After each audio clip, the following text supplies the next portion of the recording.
It says I'm live. I don't know if I'm live. I don't know if I believe that I don't know if I'm live. Because I don't know.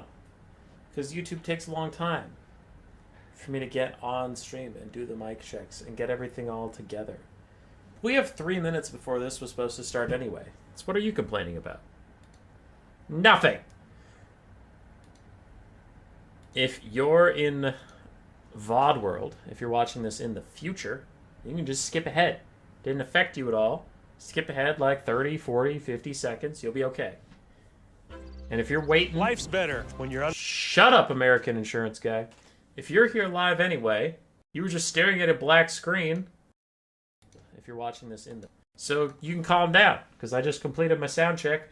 The mic's picked me up correctly. It's not crackly. It's not weird. And we're here. We're back. The first live stream since the big one. The big CA stream on Twitch. Now, I don't want to be toxic, but I'm going to be. They might have forgotten to promote it. They might have forgotten to post about it on their Twitter. They moved us to Twitch, where there was not a lot of conversion of audience. It was a little sad. Maybe a little. I cried a little bit, but the games were good. If you didn't watch it, you should definitely go watch it. It is some of the best content we've put out in probably the last 2 years. Like those finals, those 3 best of 5s were amazing. So definitely go watch that. Why so hostile today? I think I'm just feeling good. Because this is my first stream since all the stress of getting the Warpstone Cup finalized and doing the stream on the Total War Twitch channel.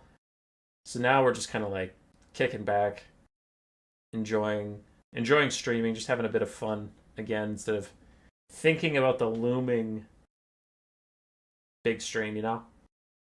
Don't have to worry about practicing not swearing. I will try and dial it back, because I have gotten some feedback that like some people don't like the swearing all the time, which is fine. I'll still swear every now and then just because that's who I am, and some people like it, but I can take a note in that I shouldn't swear so much, but still. Don't have to worry about messing that up. Don't have to worry about organizing it. Don't have to worry about are the players playing their games or doing their picks and bans, so. Yeah. So just, I think that's why I'm just a little bit more spicy, a little more fun tonight, is I don't have any issues.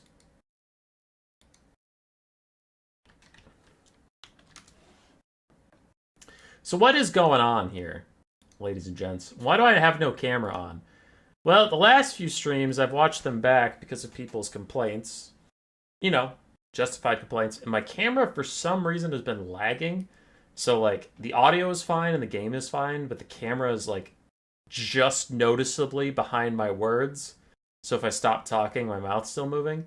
And that was distracting and annoying me. It was distracting and annoying some people. So I haven't had time to troubleshoot why that is, so I just turned the camera off until we figure that out. Right.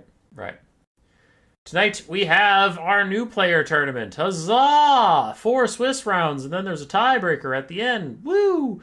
But there's Conquest? Yep.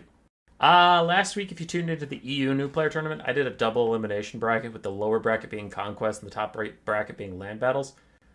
People seem to like the split of Conquest and Land Battles, but people generally liked Swiss more. So we're doing Swiss again, but rounds 1 and 2 are Conquest. Rounds 3 and 4 will be regular old Land Battles. I'm not guaranteeing this will be how new player tournaments go in the future. I just threw Conquest battles in there because I thought it'd be fun. And I wanted to cast some because since Conquest came out, I've been really busy. I haven't had time to actually like host some fun Conquest tournaments or check out the game mode. So, you know what? I felt like it. If people didn't like it, then they don't have to sign up. We'll definitely mix it up. This won't be permanent because there are some people that just don't like Conquest. So it's like, all right, well, some of them will just land battles. Some will be a mix. Maybe some will be just Conquest. I don't know. We'll do whatever feels fun, feels natural. So no special unit caps tonight. We are just doing the quick battle unit caps. Unit caps on default funds, but there's no unit bans either. But we did ban Empire, Dwarves, and Kislev. Kislev because they're unbalanced. Empire and Dwarves because they're also unbalanced, but not as terrible as Kislev, but mostly just like they're not great right now for content.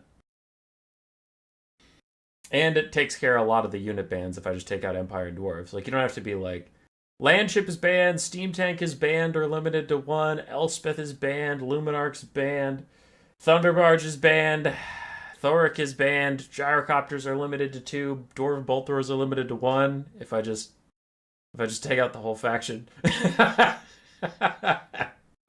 So, in a new player tournament where we're trying to make some fun content anyway, it's like, all right, let's take out some of the sweatiest tryhard factions, and also that makes managing the tournament a lot easier.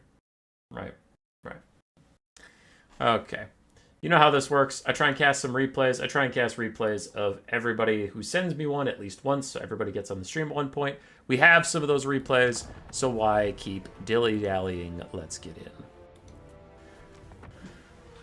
Oh, God! Game 1. Vampire Counts versus Warriors of Chaos. It's a Festus, Herald Hammerstorm, Mutilith Heel Blob. Oh, God. What the fuck, man?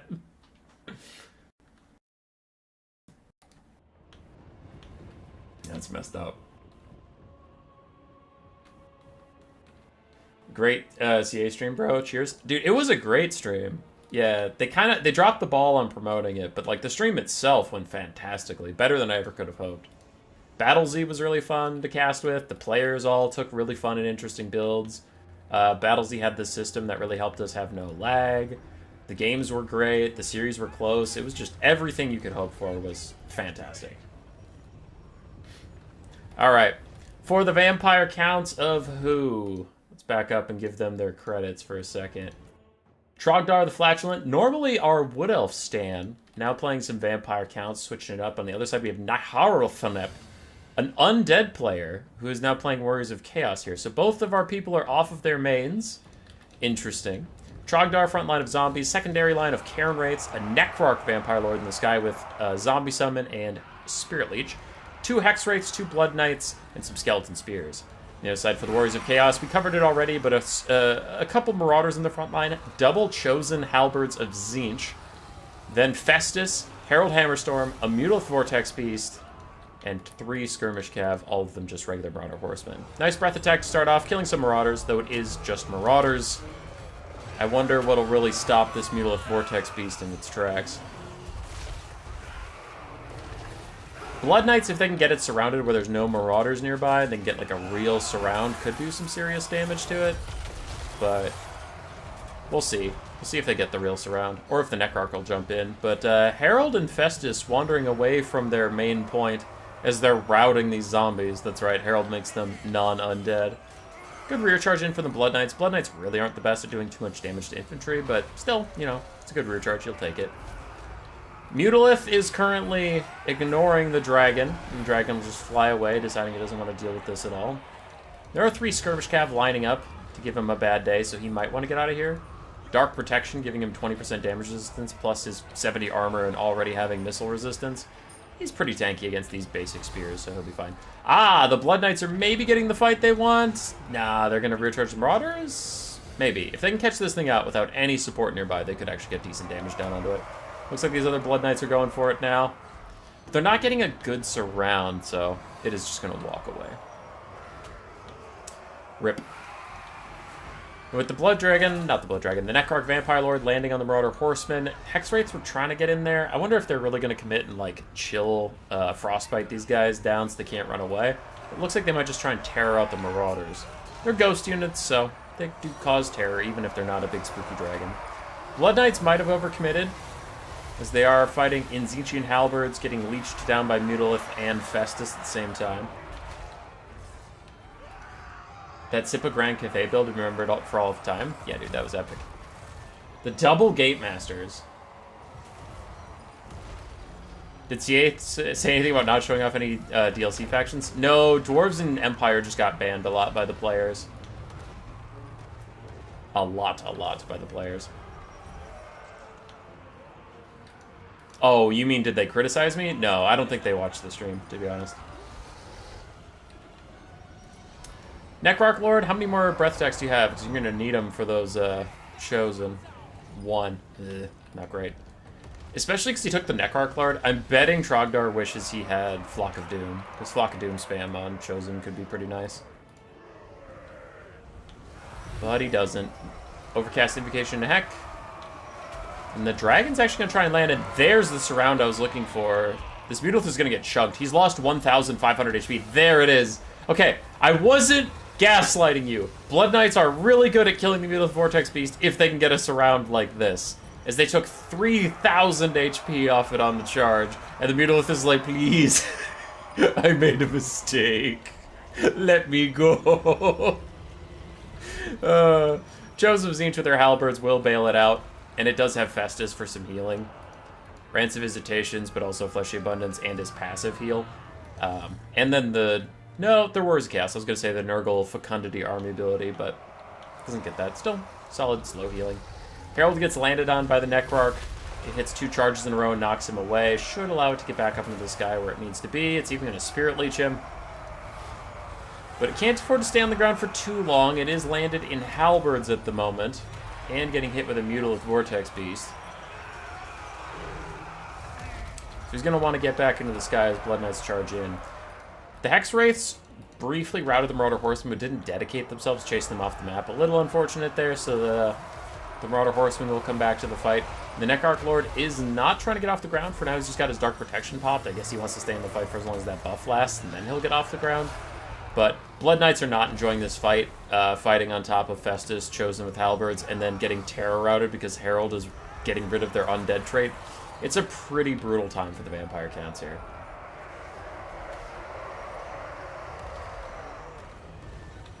What up, Lil Trail? Good to see you. It's been a while. You've been commenting on some videos, but it's been a while since I caught you live. Those Hex Wraiths just got murdered. Just completely murdered. By the Mortis Drain, by the halberds, by everything. This Necrarch Lord once again charges Herald. Blood Knight's taking a lot of damage. And the Vampire Count's running out of chaff infantry for them to cycle charge through. There's still 2 Chosen of Tzeentch with halberds here that Festus is healing up. The Mutalith Vortex Beast gets a Fleshy Abundance heal. And Army Loss is going to take out the Vampire Counts pretty soon. Yeah, pretty soon.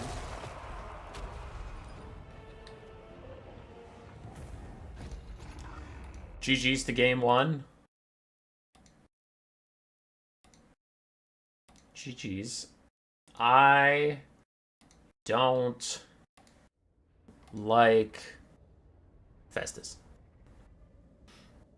He's not even that OP. It's just like, I'm never happy to see Festus, you know, because it's never like, oh, Festus, this is going to be a unique and cool build. It's always like, oh, fuck. It's some kind of blob, isn't it? Something degenerate is about to happen. Good game from Nyletharp, though. I mean, like, well-constructed build. Played it well. Chosen of Tzeentch were really strong. Mutalith got a lot of value, which you haven't seen since its nerfs, so it's nice. Trogdor taking a different lord, still getting really good value. Like I said, I'm betting when he loaded into the game, he was like, can I go back? Can I get Flock of Doom? I would like some Flock of Doom, please. I would like to buy a vowel, and that vowel is Flock of Doom. Karen Wraiths died. Oh, because Chosen of Tzeentch also have magic damage. That's how they were slamming through these ghost units so fast. They're halberds, and then they're also magic damage. That's messed up. Poor Trogdor.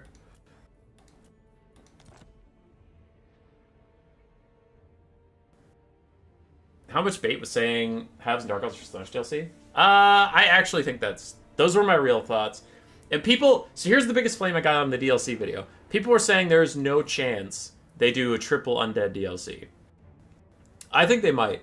And then some people were saying like, oh, how's that going to work and all this stuff. I mean, they kind of showed us with the Thrones of Decay, where they packaged all 3 DLCs as independent DLCs, or you could buy a bundle. But you could do, we have a game here from Yashkov versus www.will. They could sell you all 3 as like, you know, you could buy the Tomb Kings, you could buy the Vampire Coast, you could buy the Vampire Counts, or you could buy the bundle and like get Nagash as the Legendary Lord or whatever. Or like Nagash as a free LC character and something like that. But yeah, they could do the standalones. And then someone was asking, well, how would they make, you know, the original Rise of the Tomb Kings DLC worth it if they have a DLC? I don't know, but that's because I've always owned all the DLC. How did the Wood Elf one work? How did the Wood Elf expansion work? If you got the Sisters of Twilight, but you didn't get the Call of the Wood Elves or whatever, what units did they leave out? Because I imagine it'd be a similar thing, where if you don't get Rise of the Tomb Kings, but you get, like, whatever this DLC is for the Tomb Kings, it's like, you'd get some base units, like Skeleton Spears and Swordsmen, Skeleton Archers, Scream Skull Catapults, but you probably wouldn't get Casket, you probably wouldn't get the Giant Kitty Cats, you probably wouldn't get the Regiments of Renown, you probably wouldn't get Arkan. You'd probably get Cetra, but you wouldn't get, like, Khalida or Arkan. Or something like that. They just lock off a few Legendary Lords, lock off some more eccentric units, call it a day. I could see it. But as I was going through the historical DLCs, I was like, these are the patterns I'm seeing. They're updating some of the older DLCs. Wood Elves, Beastmen already got some updates and stuff. So, Vampire Coast and Tomb Kings could use a wider roster, and they're definitely going to make you pay for that. So, yeah, it's got to be coming. We all know Nagash is coming. And the Vampire Counts are woefully behind on DLC. Like, I was looking through it, and I realized they had one. They've had one DLC. They are for sure getting another one. So that's the conclusion I got, because I can't see why they would do Slaanesh and Vampire Counts. That, like, thematically doesn't make sense to me. And they could just be like, oh, let's put Neferata in, which would be hype. I'd be excited for Neferata, but I wouldn't buy whatever reason they're going for with, like, oh, and this Slaanesh person, like, has beef with Neferata because reasons. No. Neferata pretty famously has beef with Khalida, which would lead more to my theory of the Tomb Kings and Vampire Counts DLC being in the same pack. So Khalida and Neferata could have like a side story. And that could spice up Khalida's campaign, which is honestly pretty vanilla. So there are my theories. You got Dryches if you remember both DLCs? Yeah. Okay. Alright. Let's focus up. For the Demons of Chaos here, we have two Changebringers in the sky with Grand Vomitus, Prince of Bubos for Yashkov. Some Chaos Furies of Nurgle also offer sky protection with Screamer as well. We have one Soul Grinder of Tzeentch, Frolickers, Bubonic, a single Exalted Plague Bearer, and two regular Plague Bearers. For www.will, we have Khorne. Khorne. A Bloodthirster and Valkia up in the sky. Cultist of Khorne with just his gate. Marauders and Chaos Warriors, or just Marauders? Just Marauders and some Bloodletters, triple Minotaurs, and a Hound of the Blood Hunt. And the Changebringers will be rather powerful. Ooh, there's double Cultists, and they both have gate. Remember, we're just playing with unit caps, in case you're like, double same summon thing. Yep. I do wonder, Khorne doesn't have a lot here that can stop the Changebringers, but at the same time, you could just take the point and wait out the kite. Because the Soul Grinder got nerfed, he doesn't do nearly as much damage. The Changebringer shooting at these single entities, these small little cultists, they'll do some damage, but not as much as you'd think. And they don't have that much ammo. They don't have, like, crazy ammo. Fight has begun as Valkia fights against Grand Vomitus and both Chaos Furies. The point is secured by Khorne. The cultists now start to back off as the Changebringers chase them down. The Nurgle ground forces will eventually have to come up and contest this point. Until then, it seems like Khorne is content to stand back. As the Changebringers... Ooh, that is going to be some friendly fire! Going right through the Furies, trying to hit the Bloodthirster. And to their credit, they are doing a bit of damage, but they did mostly hurt their Furies in the process. They land with Grand Vomitus to get some more damage out. The Changebringer's still firing away, though they're both around half ammo already, which is kind of my point. Fury's starting to fade away. And some of the Changebringers still trying to punch this blob, which a blob is forming, and they'll be very happy to shoot at it. All these Minotaurs and Marauders grouped up. They do need to be spread out. The start of this, Khorne was doing the right thing, and then they got a little over-eager because they want to surround Grand Vomitus, make sure he can't get off the ground. A noble goal, but he's a Nurgle Lord, so he probably has some serious healing behind him. And your Minotaurs are just getting blasted by Changebringers this whole time, so a little over-eager. Looks like the blob is starting to disperse now, but it did take some horrendous damage, and Grand Vomitus survived anyway. Soul Grinder looks like it's still poking away at the Bloodthirster.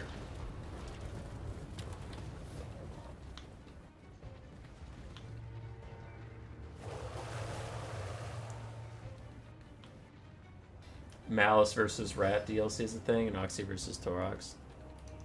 That's fair, Miguel. That's fair. I just find it weird when, like, the Vampire Counts and Tomb Kings actually have beef, and one of the characters that has that beef is already in the game, and the other one is widely expected to be joining. So it's like, well, why wouldn't you do that at the same time? Grand Vomitus dealing with the Bloodthirster. I actually would take the Bloodthirster to beat him in a melee fight. Bloodthirster's kind of spooky. Looks like he had a debuff of some kind, so he landed. Didn't want to deal with it. Did I already save this? Yes, I did. Great. Meanwhile, the Changebringer's still trying to kite. This was only down to 3 volleys. This one's down to 3 volleys as well. So while they've gotten some good damage out, the balance power is actually favoring Khorne because these extremely expensive units are running out of purpose. And how much value have they gotten? 1,700, pretty darn good. 1,100. So both of them got pretty good value. The Furies being dead is a bit of a problem. Soul Grinder's half HP, half ammunition as well. Vomitus is casting something on himself. It's Curse of the Leopard for more armor and melee damage reflection as he takes the fight to Valkia. But in come those Minotaurs again. Pesky, pesky Minotaurs. And he's going to need healing soon. Though he is on fire, so any healing he get will be cut in half. And the Bloodthirster is actually doing a good job of chasing the Changebringers around, making sure they can't punish the Khorne formation again. Grand Vomitus is in a bit of trouble. On fire or not, he's going to need that healing sooner rather than later, because he is having a bad go of it as Bloodletters get murked in the background by Changebringers. I expect 2 Bloodletter summons to show up in short order and clear out these Plague Bearers from our cultist friends. Could see that being a thing. Right now, Khorne has solid control of the point. The Demons of Chaos running out of ammo and running out of health on some key targets, and I'm really struggling to see how they can turn this around. Now, if Vomitus gets some insane healing and maybe gets some cycle charging in, that could be pretty huge, but it doesn't look like he's going to be able to get off the ground at all, as there is Demonic Instability Crumbling comes for him. And then without your leadership, without your big scary lord, I do struggle to see how the Demons of Chaos would even rally from this. Looks like one of their Changebringers died from the Bloodthirster. I don't see it anywhere. The other one's out of ammo, it's just fighting some Bloodletters in the distance. That'll be GG.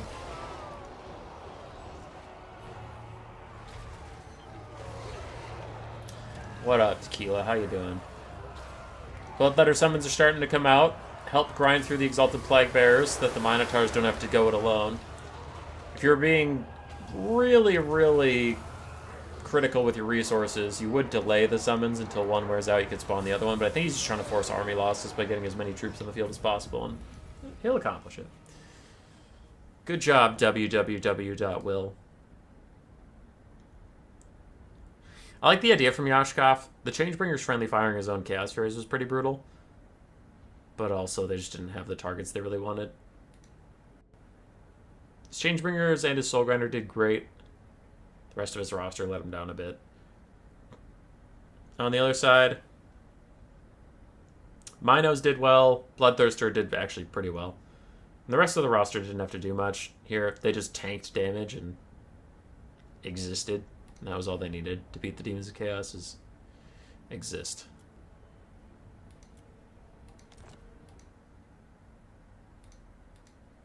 Has anybody watched...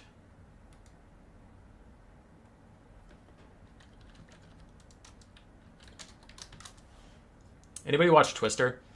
The 90s movie Twister, not the new one? I was going to watch the new one, and then I heard a review of it, and I was like, I'm worried. I'm worried it'll sour my memory of the 90s one I liked a lot. And I watched the 90s one again. It's a little... It's a little cheesy, but it's actually really good. I'm sorry. I keep stalling out when I read someone's message. I'm not good at talking and reading at the same time. But it's pretty good. It's pretty good. It holds up for a 90s movie.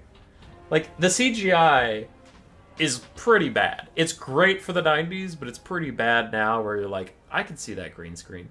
We have Jet Pardue versus Hayseed. I can see that green screen. And then some of the explosions are like straight up a stock explosion that you can get on your computer for like 10 cents. No. It's insane. But it's good. Will Jr. in the chat. I have to assume that's www.will. Dude, okay, no. Before we get into this game, our viewership's only at 31, so we're fine. We can fuck around. No one's watching. Dude, I saw the ad for Gladiator 2 when I was with my friends. We were watching, I sometimes like to get together with my old high school friends and watch shitty movies and just tear them apart. Or love them, because we watched Van Helsing, the one with Hugh Jackman. That's great! I looked on Rotten Tomatoes, apparently it has dog shit reviews. I'm like, what? Who hates this movie? It's a great movie! And we watched it, and I'm like, nah, still great! Holds up! I was actually a little scared going into the night that I was gonna watch it. I was gonna be like, this movie sucks. But I watched it, I'm like, this movie's fucking great! Anyway, I digress. So we saw the ad for Gladiator 2, and I was like, stop it! Why is everything a remake now? Just have ideas. Just have good ideas and execute them. But you can't do it. You gotta go back and you gotta ruin things we loved as children because that'll make you money somehow. Van Helsing's goofy, but it's a banger. It's really good. All right. Back to it. No more distractions. Jet Pardue versus Hayseed. Jet Pardue with his Tomb Kings. We have Necropolis Knights and Nehekara Horsemen on both flanks, backing up Skeleton Warriors and Spearmen. We have two Ushabti Great Bows, one of which is the Chosen of the Gods, and we have Settra the Imperishable. Looks like he is on horseback, riding around with Shaft's Incantation Cursed Blades and Usurian's Incantation of Vengeance.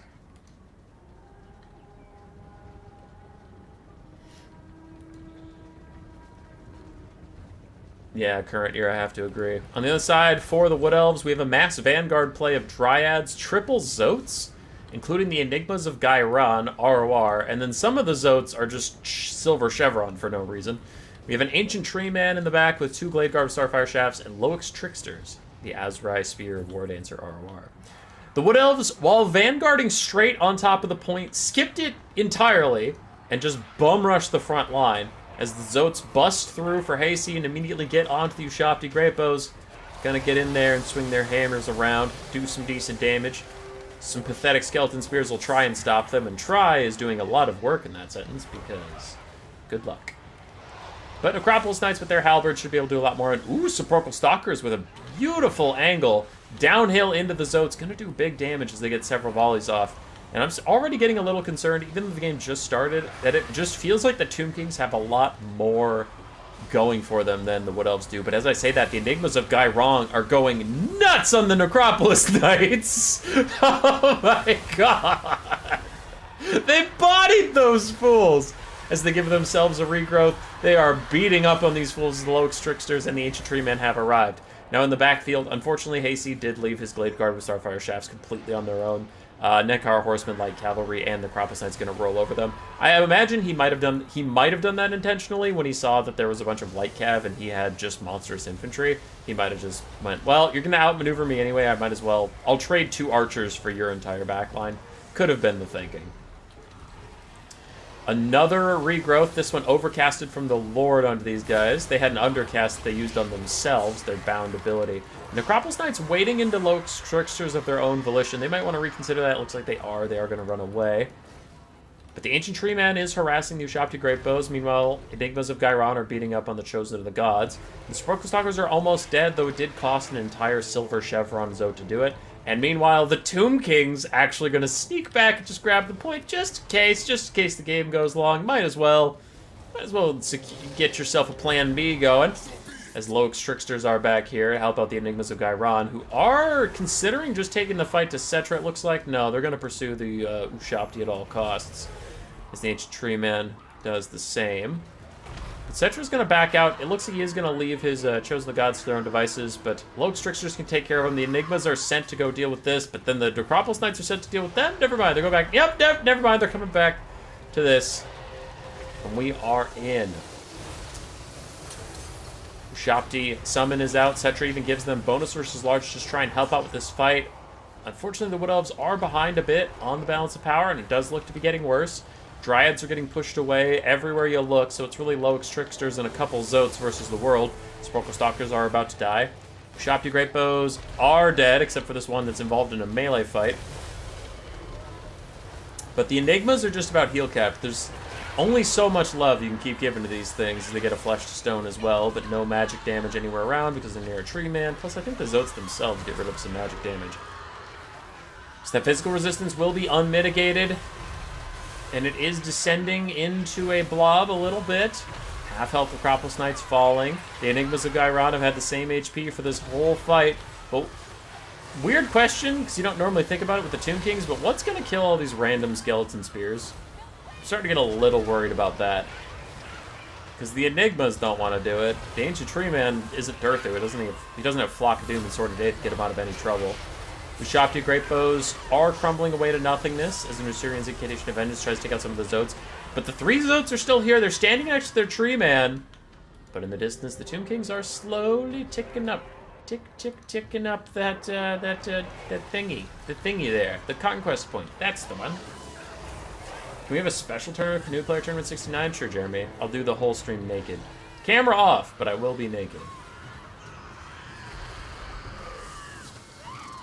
Any real historians know that DMX was the artist of choice for gladiatorial combat in Roman Empire?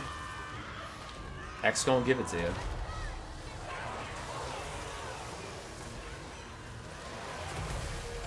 Yeah. Alright, another regrowth out onto the other Zotes. Enigma's still near their heal cap, and this Ancient Tree Man does not stop for nothing. He is chilling. But, on the other side, Cetra's still very healthy. We do have one Necropolis Knight with a little bit of HP left. They are charging in on the Enigmas, and the Enigmas currently do not have any spells buffing them up this time. Loix Tricksters are also taking a bit of damage. And Cetra and the boys are just grinding. Grinding and surviving.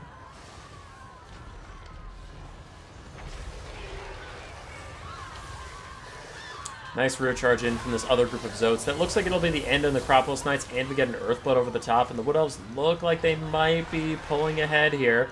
But one Necropolis, not Necropolis Knight, Zote, that's what you are. One is going to rout, and Jepardu has kept this very, very healthy Nekar Horseman around to get some cycle charging done, and then there's a wounded one that could back off and just chase some things off. So the Tomb King still have some tools left, and Cetra is an anti-large armor-piercing duelist. Not to be forgotten, he is better than the Ancient Tree Man at combat, and it looks like the Enigmas are going to get taken out. They did their job. They killed all of the Necropolis Knights, but at some point you just run out of gas. Down to 5 models out of 16. They're nearly heal capped, and Cetra's attacking them. I would give up too, so it's okay. Enigmas, throw in the towel. I said throw in the towel. There we go. They're leaving. Loix Tricksters down to 8 leadership. Soon it'll be just an Ancient Tree Man and his loyal Zotes. The Conquest Point is still ticking up in the distance. We're about halfway there. But the Zotes do get a lot of damage on that Nekar Horseman that used to be full HP. That Skeleton Spearman is super fraudulent, so that's not real. Looking at some of these other guys, they're a bit more real. Cetra still has a lot of HP on him, though. As he fights back against these Zotes, and he's surrounded by Loix Tricksters right now. Cetra shouldn't be taking this fight. He has the infantry advantage. He needs to take every single fight on top of his own infantry, but he got a little isolated. Now he's actually fighting on just pure Zotes, but there are Loix Tricksters nearby, so he's either fighting with no infantry support or on the enemies somehow. So that is a bit of a whoopsie from the Tomb Kings. If they can bail him out, I probably would. He might beat the Zotes, but he's going to take so much damage it's not worth it. You need him to eventually kill the Tree Man, so this is a bit unfortunate here. Pepperidge Farm remembers. I'm sorry, Jeremy. I failed you many a time. KV, am I the voice of Warhammer 3? Real talk for a second. As we watch these Zotes continue to try and beat up Cetra, as I was casting with Battlesy, I was like, this guy just has such a better voice than me, and I listened back to my own voice, I'm like, ugh, gross. I hate it. So I don't know how you people deal with it, but I appreciate you. Rear charge from the Nekar Horsemen will take out the Zotes and take out the Loix Tricksters. Leadership-wise, they shouldn't be able to withstand that, but oh my god, they are. They're rallying. How is this even happening? The Ancient Tree Man's fighting Durthu. Not Durthu. Cetra. Skeleton Durthu. The Ancient Tree Man's heal cap is actually inside. He's taking a considerable amount of damage, and, like, It's no laughing matter. We only have 170 tickets until the Tomb Kings just win this game. And the Wood Elves are still stuck in this grind fight with them. Now, the Zote's probably going to take out both the Nekara Horsemen just due to crumbling and whatever before they rout. And then there's some half-assed infantry that aren't a big deal. But the Tomb Kings are in a decent spot. If Settra could stop fighting without his infantry support! Settra! You have infantry right there! Pull one of them out of this fight to come help you! You don't need to do this on your own! Anyway, the Tomb Kings have all the balls in their court. If this Ancient Tree Man wants to just wander towards the point, because eventually he has to, you can walk with him with 4 skeletons and you have more capture weight. So as long as you don't let Settra die, you can win this game. But as long as you don't let Settra die, get him away from the giant fucking tree man! Get him out of there! Tree man's coming. He knows what it is. 110 capture points left.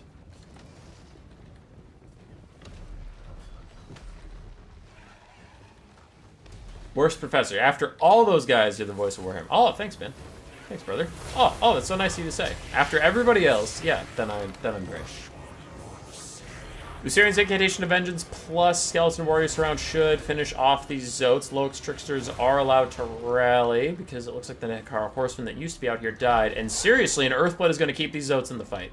They're actually not going to rout. As they go charging at Settra again, they will not give up on fighting Settra, but Settra just butchers one. The other two see their friend die, and they're like, wait, maybe we don't want this, as another one dies. And Settra's like, fine, if you won't break, I'll just kill you.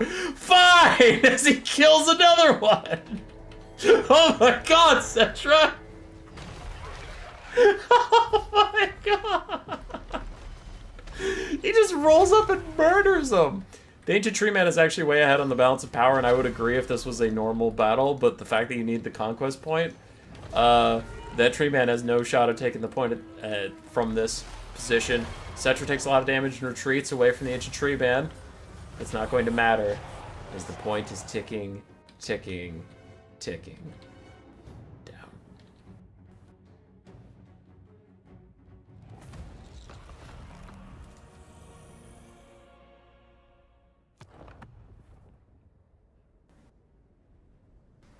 All we needed was the Jabberscythe pronunciation. The Varga Blarga Blarga Blar. Jepardu with almost 4,000 value on Horse Settra. Look at some of these skeletons. 1,700 value on this skeleton spearman. Dang. Nekara Horseman also getting a lot of value. Ushabti did okay before getting shut down. Necropolis Knights. Mixed overall, not great, but they tried. Who could have predicted Zotes? Sparkle Stalkers did great, as always. For Hayseed, Ancient Tree Man did fine. Dryads, honestly, just failed him. The Starfire Shafts got run over by Cav, and the Zotes did fantastically. 2,500 value on 2 Zotes. 2 different Zotes got 2,500, not combined.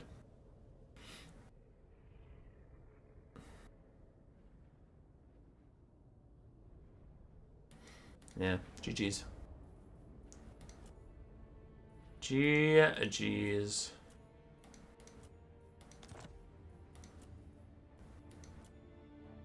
I will try and get around to everybody. I haven't cast either of these players, and that looks pretty spicy, so sure. We'll do Greyheart versus Free Rio.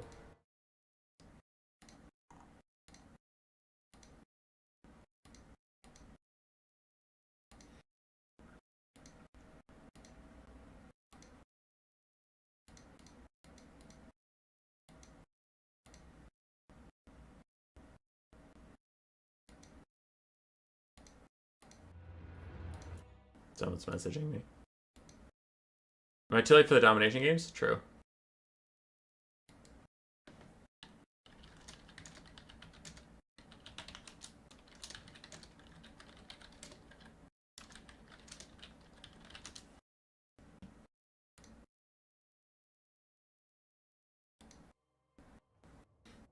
This looks like a McCallum build. It's not. It's not him for once. And yes, you're too late for the domination games. They happened several years ago.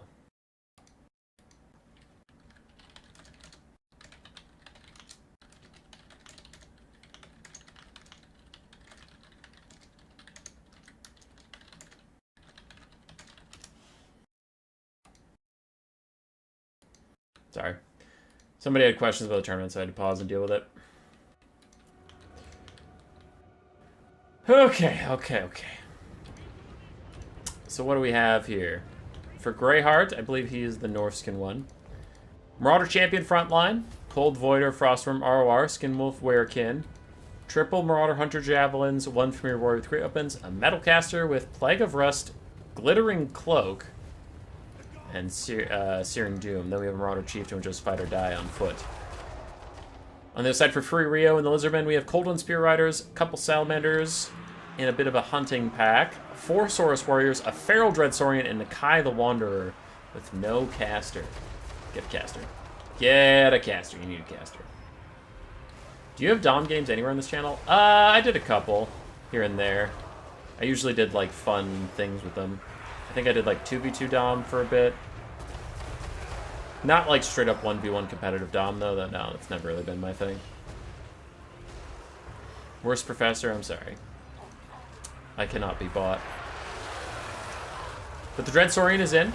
Plague of Rust overcast onto him just to get him down to 60 armor so that these javelins can tear him up, and he is losing HP by the thousands!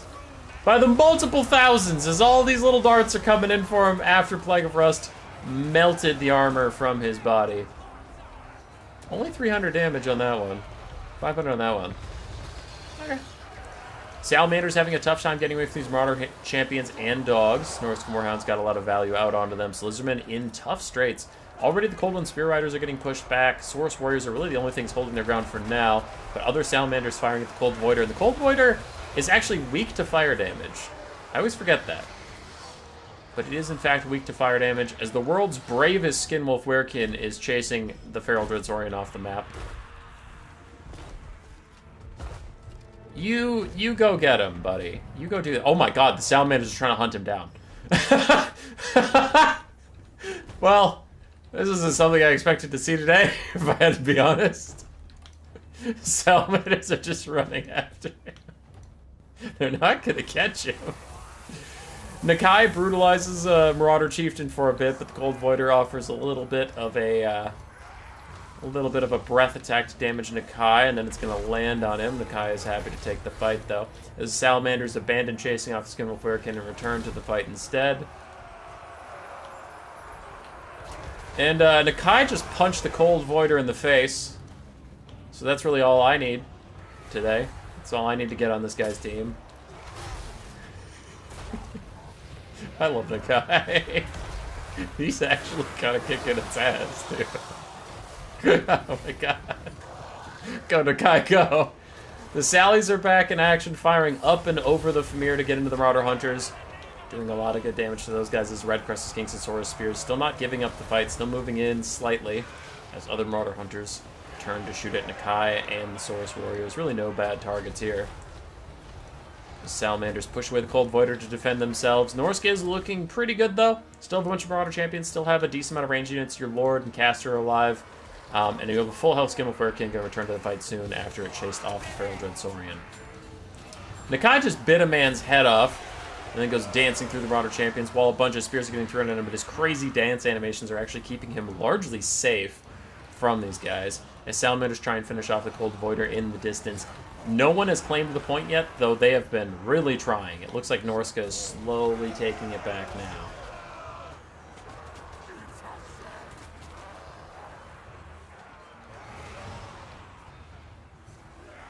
Yeah, iconic pair. New player tournament, no caster. It's true. New player tournaments are the home of the no caster builds. Red Crested Skinks getting peeled away from Marauder Hunters, but one Marauder Hunter did already get routed by a Saurus Warrior, and these other Saurus just turned back to fight the Marauder champions. These guys might be mild champions of chaos, but, I mean, Saurus are still spooky lads, right? Right. Nakai thought about going hunting, but the Cold Voider did actually prevail over the Salamander hunting pack despite how damaged he is, and the Skinwolf Werekin is back in the fight to chase off a different unit off the map without ever having to fight anything that would fight back. But Nakai, realizing the battle is slipping away from him, goes hunting. He thinks his last chance is to take out this Marauder Chieftain. Might cause a chain rout in the Norscan forces. A lot of their Marauder champions are very low, so if you can kill this guy, maybe, possibly, you turn around the forces of the fortunes of the Lizardmen. But he gets challenged by Skimflarekin. Now Skimflarekin taking a fight against someone who can fight back, but he only has 1,000 HP. So again, I still think this Skimflarekin is he's just a scavenger. He hasn't ever fought anybody that still is okay. And he wins.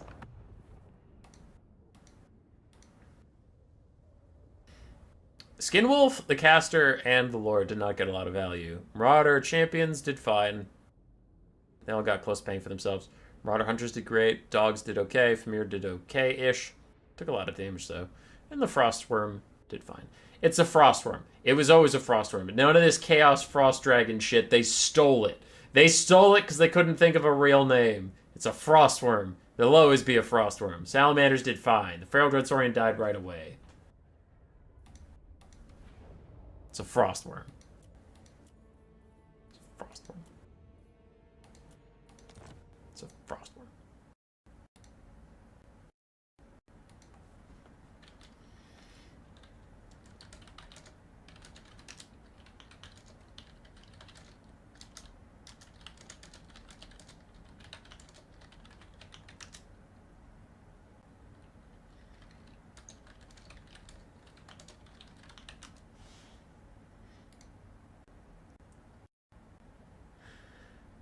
Alright. Let me save some more replays. Everybody calm down.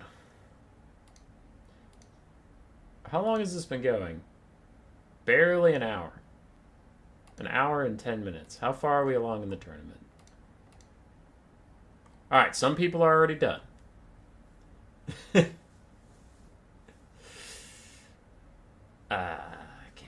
People are fast. Though I suppose this tournament there's no pick and ban. You determine your thingy ahead of time. What are we doing? I'm looking for more people. Necro, Toast, and Potato. Don't think we've cast either of them. This one is very good allegedly, but we've already cast both these players, so I'll save it towards the end. Corvus Glaive. I don't think I've got any Corvus Glaive yet. I don't think I've got any Siegfault yet.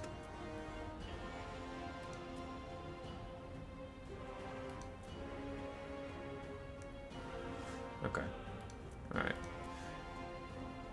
Vape Addict. He's quirky. Gotcha. Okay. Alright, we'll do some quirks. I'll hang out with the quirkster. Hayseed versus Vape Addict. High Elves and Wood Elves. A little bit of Elven friendly fire. I like how Hayseed was mixing it up by not playing Warriors of Chaos and Kolek Suneater anymore, and then he just plays Wood Elves and takes Dragon Ogres anyway. Quaddle's stock is fixed. Nice. Alright, for Hayseed and his Wood Elves, we have Dryads, including the Race of the Frozen Heart in the front line, Blade Singers and War Dancers in the secondary, so it is pure rush. Lox Tricksters again, the Enigmas of Ghyran again, and a Spellsinger of Beasts with just Wiston's Wild Form and Flock of Doom. On the other side, for the High Elves, we have Tyrion, the Fireborn, a bunch of Rangers and Spearmen for a front line. We do have some more Lions of Krace and Archers, with a Metal Mage, a Final Transmutation, and Searing Doom.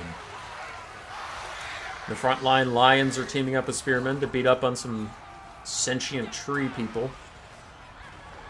And the Fireborn might have to deal with the Enigmas of Ghyran.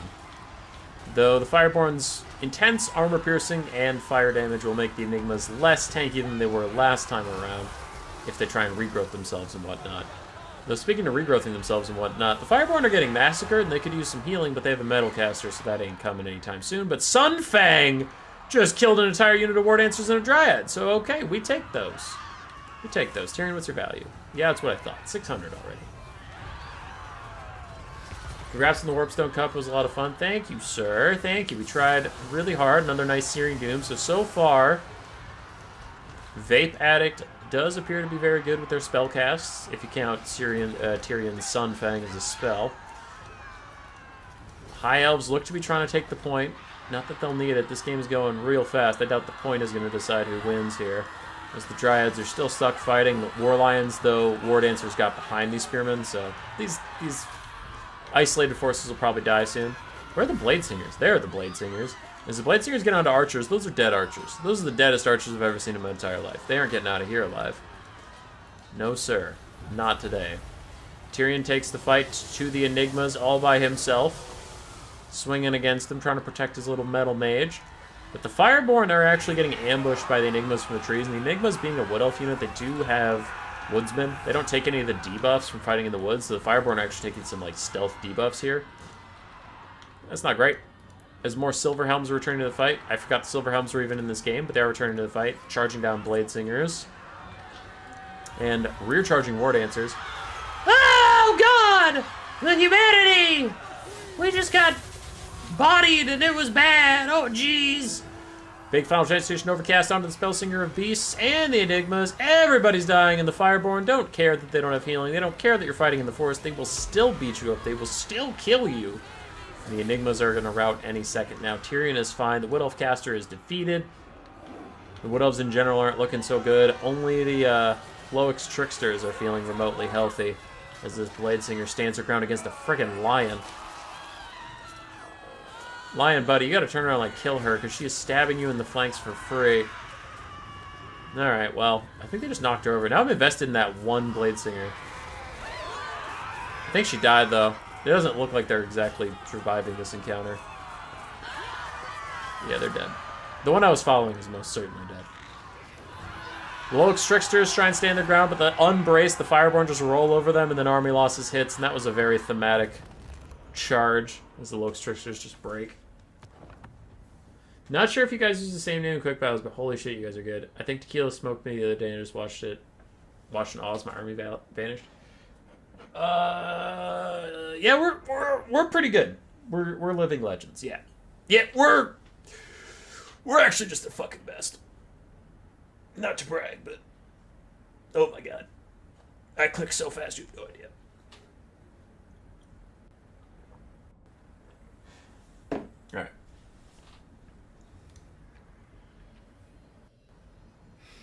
Looking through. Bladesingers did okay. War Dancers did okay. Enigmas did okay, but nothing really stood up and took control of the game here for the Wood Elves. For Vape Addict, Tyrion and his caster got a lot of value. Archers got shut down pretty fast, but Silverhelms and Dragon Princes just ran around and dominated some stuff. Without any Wood Elf cav to stop them, they psycho-charged pretty effectively. The Pentagon called and asked you for advice. Yeah, I can see it. Yeah.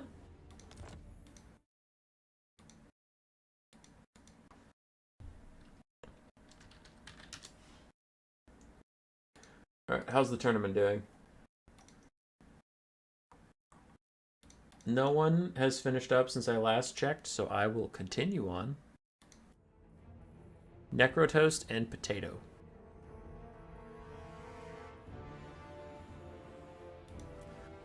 He said round 3 was close. Who is I'm Lost? Versus Stead?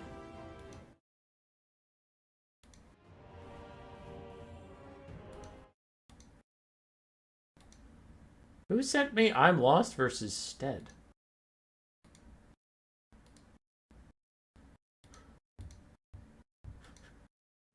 Why would you... Stead's not a new player. What? Who sent this to me? Who the fuck sent me this? Where did I get this replay? I'm looking through all my messages. I don't have anybody who sent me something titled I'm Lost. Who sent me this? Where did I get it?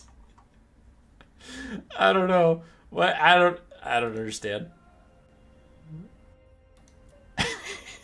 What the fuck? Okay, whatever. Whatever. Moving on. Necrotoast versus Trogdar.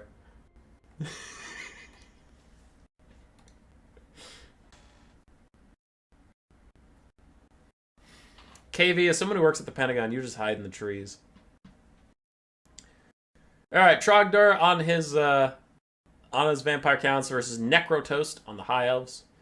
And this is we're in the rounds 3 and 4 were land battles, so there's no conquest point.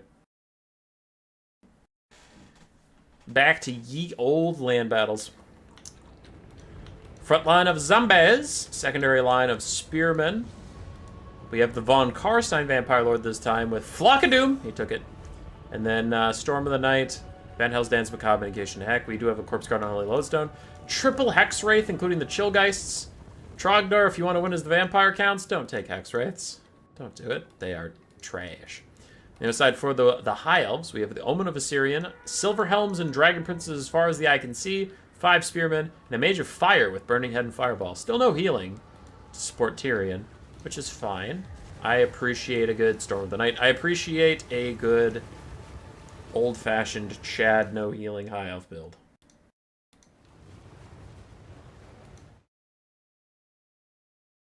As the Omen of Assyrian is just taking some free Storm of the Night damage.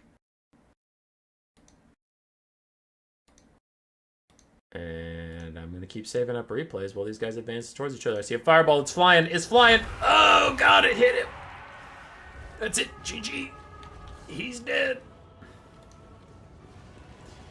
I really want to see the Ghost Cav engagement. That's all I want. What up, Manuel? How you doing? High Elf frontline is getting attacked by zombies, but I don't care. So I'm not going to watch it. I'm going to watch all the interesting stuff. That matters. Okay, here. I checked in on it. It's zombies dying to spearmen. You good? I'm going to watch from this angle, because I am not missing the Ghost Cav fight. But the vampire counts seem pretty content to just get breath attacks down onto the High Elf spearmen. Ow! Like that.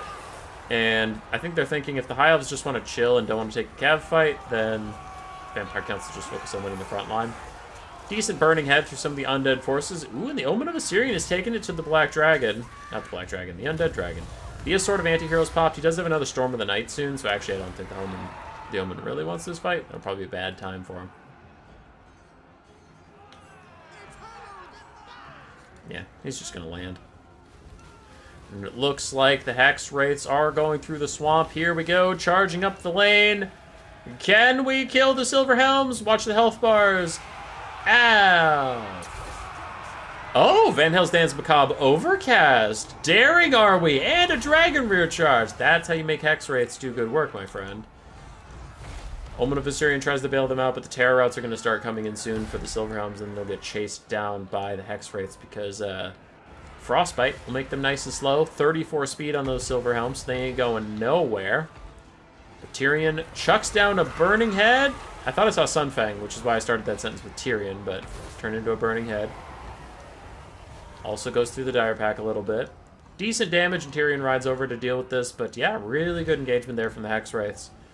Wrecked the Silver Helms with the help of that Van Hell's Dance Macabre. Frontline fight is still cooking along. As a Storm of the Night and a Treacherous Fireball both hit the Omen of Assyrian, I'm sure the Omen is just about done with this shit.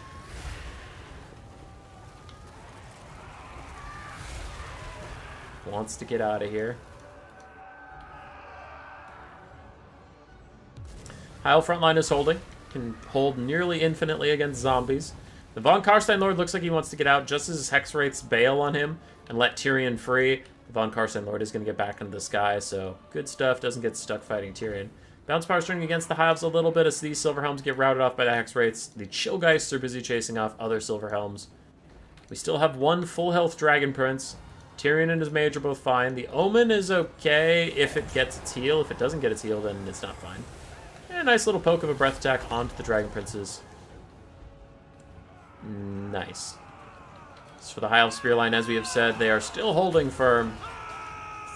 Completely chilling, fighting against these zombies, though that was a really nice Scab Scrath from the White King.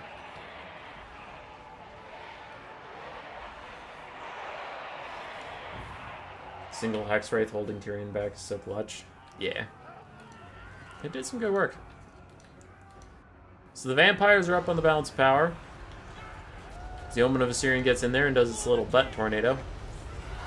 Kills off some zombies, kills off some skeleton spearmen. In come the Dragon Princes just because the Von Karstein Lord landed. So far, they haven't actually gotten that much damage on him, and he just leaves with a big old flock of doom to hit them all as he gets back into the sky. So the vampires just being lore accurate and trolling. Those hex wraiths are going to run down some spearmen caught out in the middle of nowhere. Looks like these spearmen rallied, but if they tear her out, then the hex wraith will be fine. As I heard something happen. Didn't quite catch what it was. It was Van Hels's Dan's Macabre onto the armor-piercing hex wraiths. And the Dragon Princes are surrounded by armor-piercing Cav that is getting buffed up. And they are all in, but in comes the Burning Head plus the Storm of the Night. Lots of damage coming in from both sides. The Burning Head cut through some of the undead cavalry, but it will now betray the High Elves later down the line, who get toasted by it a little bit. Oh, but it curves. But it curves into these guys. And it still does a lot of damage to the High Elves, but it did curve into the zombies and Skeleton Spearmen a bit too. Undead still pulling further ahead on the balance of power, as the Dragon Princes took all of their HP in this blob fight. The stand your ground from Tyrion helps him stay in it. And Tyrion himself is actually going to chase the Necro. Not the Necrotech. Well, Karstein Vampire Lord. Duh. Chillgeist with full HP, the Dire Pack 2 probably need to come over here and help with this, because the only way the Vampire Counts lose at this point is their Von Karstein Lord dying, and it looks like that might just happen. Dragon Princes do rout away, but Tyrion the Omen of Viserion got a lot of damage out. Von Karstein Lord pulls back through his own support. He will get back into the sky where he desperately needs to be, and now he should be okay. White King is getting a bit of damage down onto the Mage. Omen of Viserion plus Tyrion should easily be able to kill off these extra Hex Wraiths. I don't know about the Chillgeist, but the extra Hex Wraiths, easy enough for them. Last of the Spearmen are starting to break now, but the Undead have also run out of infantry for the most part. There's one healthy Skeleton Spearman, another half-health Skeleton Spearman, and that is it. No zombies left for them. As a big old breath attack comes down on the Omen of Viserion. Does it get its heal? Yes, it does, and the High Elves desperately needed that to stay in this game. As their caster dies off, it is just Tyrion and the Omen back-to-back. There go their Spearmen. There go their Dragon Princes. Everything is routing except for Tyrion and the Omen. For the Vampire Counts, we have some super wounded Hex Wraiths, full health Dire Pack, a couple Skeletons, still full health Corpse Cart, full health Chillgeist, though I'm not sure how much healing they've received, half health Von Karstein Lord, full health White King. That is an awful lot for the Hives to deal with. In come the Ghosts. Tyrion is forced to run. Van Hels's Dan's Macabre giving them speed and melee attack that they will use to slow down Tyrion down to 38 speed, where they can easily surround him and get some hits in. So if Tyrion doesn't stop and fight, they will just beat him up for free. So it looks like he is stuck here, dealing with the ghostly Reapers till the end of time.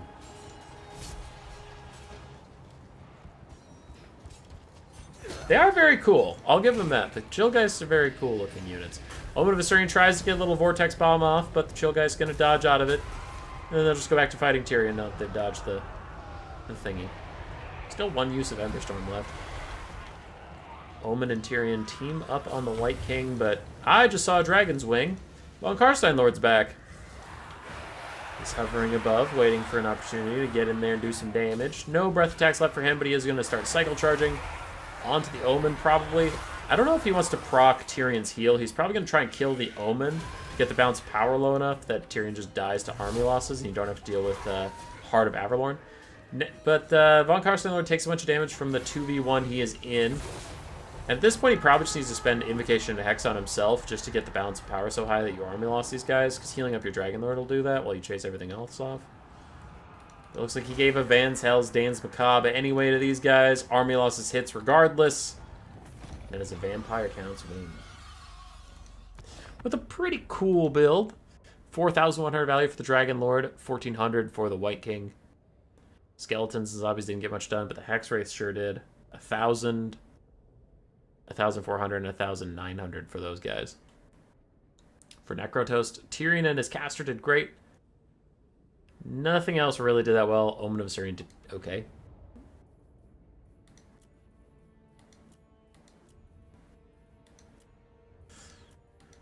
Where was that thing? There it was. Go away. Go away.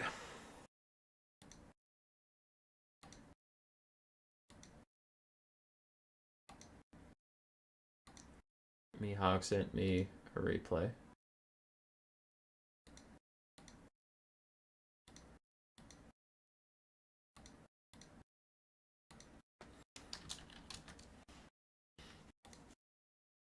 Alright.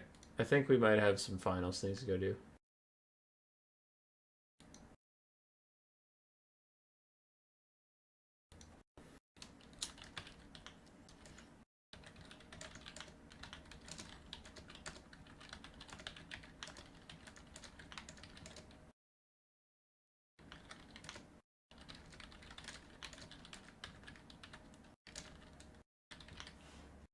Okay. Alright, let's figure out this thing. How are we doing on the bracket? Oh, wee! Everybody's done. Oh, boy.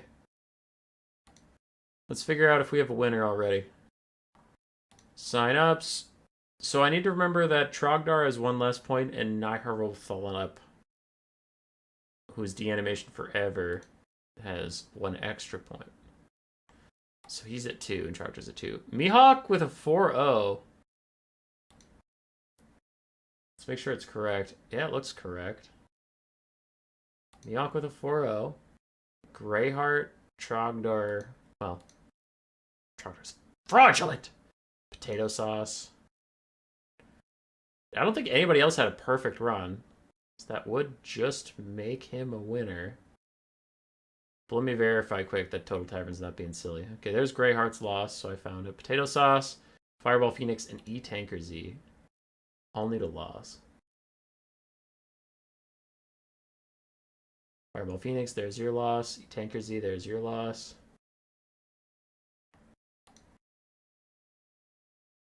Potato sauce. Potato sauce. There you go. He lost to Necrotoast. Okay, yeah. Seems legit. Seems like Mihawk just won. Which is allowed.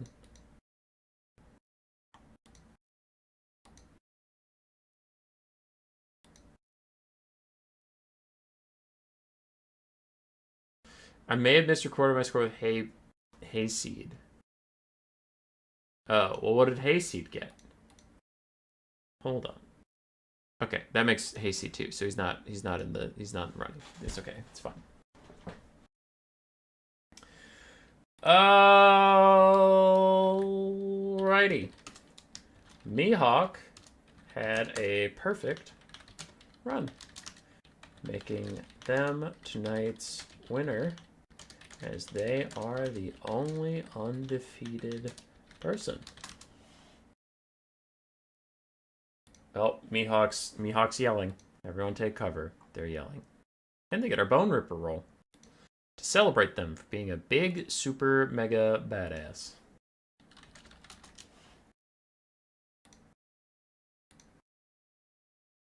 Now we'll save up the last of our replays for the night and get back into casting anything we feel like casting. And then we're done. Because the tournament's done, so there's no way I'm getting extra replays, right? I don't know what this I'm lost is. Someone just sent me one. Their name's I'm lost and I'm scared.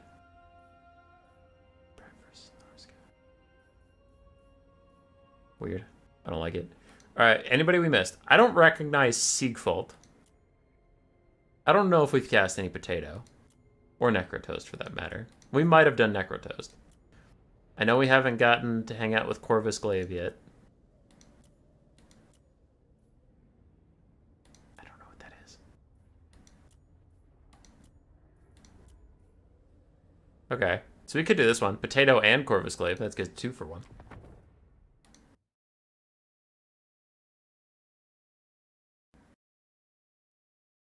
Premium Conquest content, Jipadu. I will. But I gotta get everybody on there at least once before I try and go back and double dip.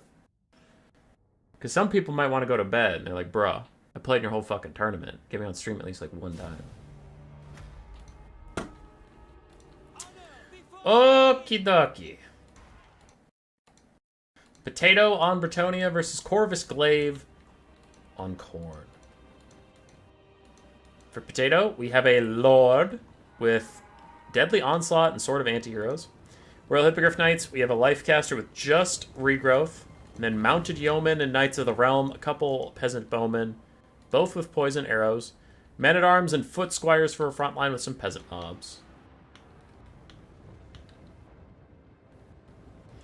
GG's Hayseed indeed. I liked your Zotes. On the other side for Corvus, we have a Blood Shrine of Khorne for some buffs. Minotaur's Great opens a Soul Grinder, Cultist of Khorne with his summon, Valkia the Bloody up in the sky, and a front line of Marauders, some Marauders with dual weapons. But that is largely it. I see 2 red dots over here. What the hell? Fleshhounds of Khorne in the Vanguard trying to sneak into the back line, but it looks like Potatoes on top of it. Knights of the Realm, and Hippogriff Knight's going to intercept those Hounds of Khorne. The Hounds managed to get through onto the field, Trev. Get a little bit of damage out. But they'll die soon enough.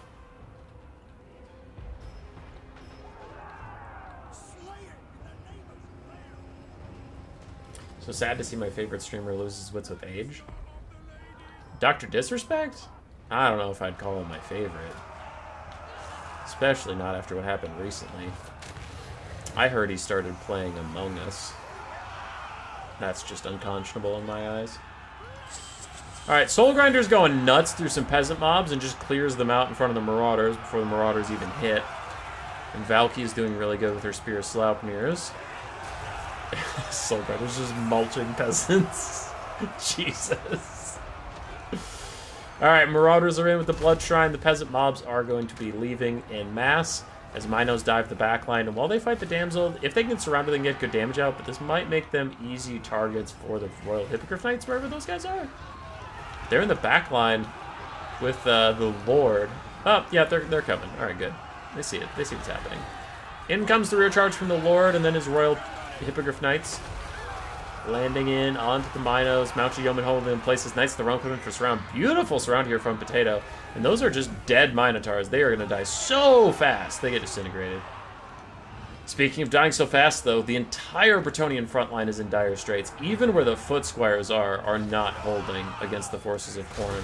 Khorne have extremely superior infantry, so I'm not surprised or even saying it shouldn't be that way, but yeah, Bretonnian infantry cannot stand up. Lord and his Hippogriff Knights moving on to their next targets. Looks like they're targeting another Minotaur, who is currently killing the Blessed Field Trebuchet crew. Pushing them away, but in come the elite Cav of Bretonnia. Scroll of Shielding has popped onto them for an additional 20% damage resistance, which as a Grail unit, they already had 15. So they're 35% resistance to anything coming in right now. And that is a regrowth cast onto them as well for a bit of healing as the Soul Grinder's trying to get a couple pot shots in, but those Minotaurs are taking a lot of damage. And Knights of the Realm coming in for another sandwich. If it worked once, it can work again. The brave Knights of Bretonnia are in. Once again, the Minotaurs are surrounded and just going to get beat up by the Lord and his hippos. Other Knights of the Realm trying to run down Marauders. We have a pretty even game here so far. Bounce power is slightly in Khorne's favor, and I would agree with the slightly assessment, but it's not over yet as the Royal Hippogriff Knights are getting in there. The Lord is still fighting too, but it looks like now the Knights of Bretonnia are trying to peel out as Marauders file in. Khorne will have infantry support. Khorne will have 3 single entities tier 1. Doesn't look like the Hippogriff Knights want a knockdown, drag-out fight of that caliber, so they're trying to get out of here. Still have a life caster who can cast regrowths whenever you need it. Still have one healthy Knight of the Realm that is running down some Marauders of Khorne. We even have some rallying infantry. So Bretonnia's really trying to make a comeback here as the Blood Shrine runs away from the Royal Hippogriff Knights. No Minotaurs left for Khorne. Is going to be a little tough finishing off the cavalry, but Soul Grinder can actually do very well against that Knight of the Realm. I don't know about the Hippogriff Knight. As the Sword of Khorne is going to land on the Hippogriff Knights as they get shot in the back by a cannon. It's bold. It doesn't do very much damage because they don't have a lot of models, but it's bold. I appreciate it.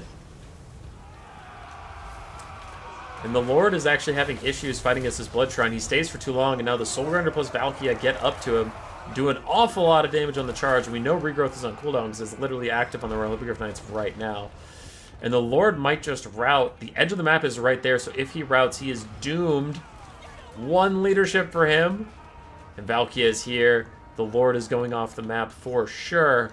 But the Brave Knights of Bretonnia taking out the last of the Marauders. Soon it'll be just 4 single entities versus a Hippogriff Knight and a Knight of the Realm. But the Bretonnian Lord is gone.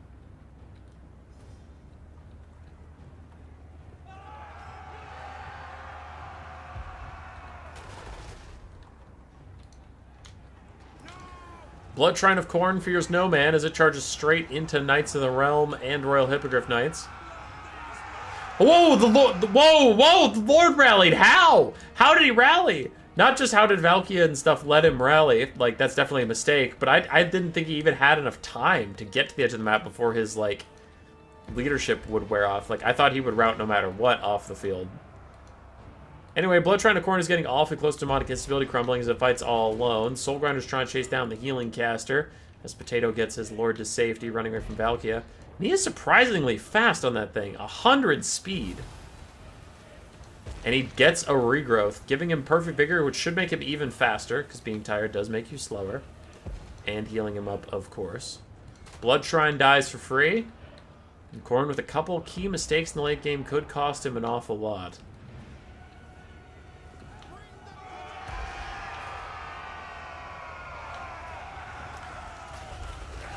Hippogriff Knights land on with the Soul Grinder en masse. Should get a decent amount of damage, but his stagger animations take him out of the surround, making it harder for the Hippogriff to actually get connection on him. And this guy's in here. He has his Gate of Khorne. I don't think he's used it. I would have noticed the Bloodletter running around. Yeah, he still has it. I wouldn't be shocked if he used it right now to clear out the infantry. The Lord got away from Valkia. Valkia's returning now, though. Marauders are terror routing. Now's as good a time as any for the Bloodletter summon, because, I mean, they're just gonna... The knights are going to run away, but the infantry can't, like, get away from your bloodletters, so you might as well. There it is. As Valkia dives in, the bloodletters come out. Did he get knocked down? Yeah, he got knocked down, so he couldn't quite use it. It's trying to come out again. This time it succeeds. Bloodletters pouring through the gate to support their Soul Grinder against the poor peasants of Bretonnia, who are all going to die so horribly. Just... such a bad time to be a peasant. Soul Grinder, Valkia, and the Bloodletters cleaving through these fools as Bretonnia resets. Another regrowth for the Lord to get him up and healthy. Hi, Fakio.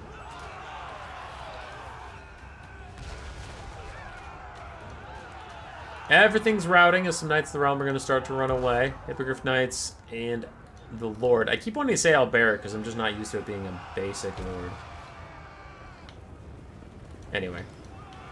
They're moving in, coming in for the final surround, but Knights of the Realm did take some cannon shots and then terror route for their hesitancy to get involved because they're waiting for the Hippogriff Knights.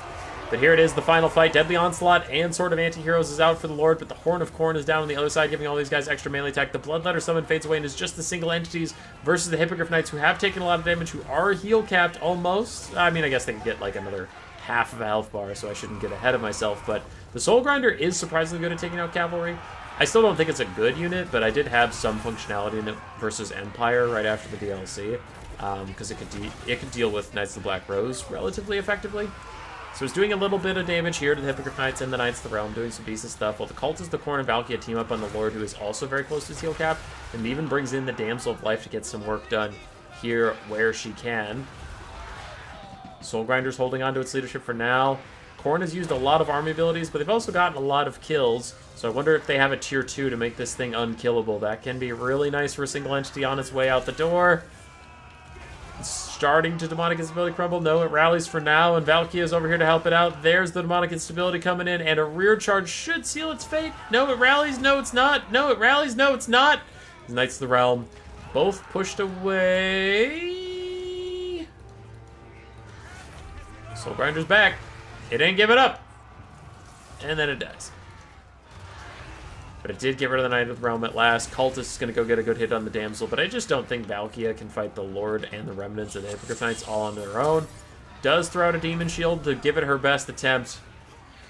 But that is a lot of big spooky birds, and you are just one small Khorne lady. And another regrowth. For who? The Lord? Yep, it's for the Lord. Not even going to give up on basic Bretonnian Lord. So Valkia is doomed. Cultist is doomed. Khorne is doomed.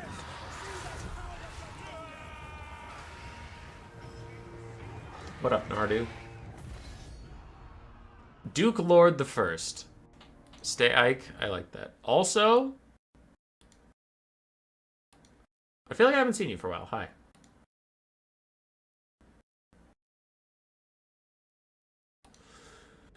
Potato, his Lord, actually got 1600 value, which is really good for a generic Lord. Someone so generic he doesn't even get a name. He is just a Lord. Knights of the Realm both got fantastic value. Hippogriff Knights with their casual 3,800, It was well played. From a pretty unique build from Potato. And before you say, yeah, he has Hippogriff Knights and yeah, he has Regrowth, the rest of this is pretty cool. You don't see a lot of Foot Squires. You don't see a ton of Knights of the Realm anymore. They're around, but you don't see a ton of them. You definitely don't see Lords, so come on. Take what you can get. Soul Grinder actually did very well, like I told you it would. Valkia did great. Minotaurs, one of them got a lot of value, even though the surrounds from Potato were top-notch. GG's.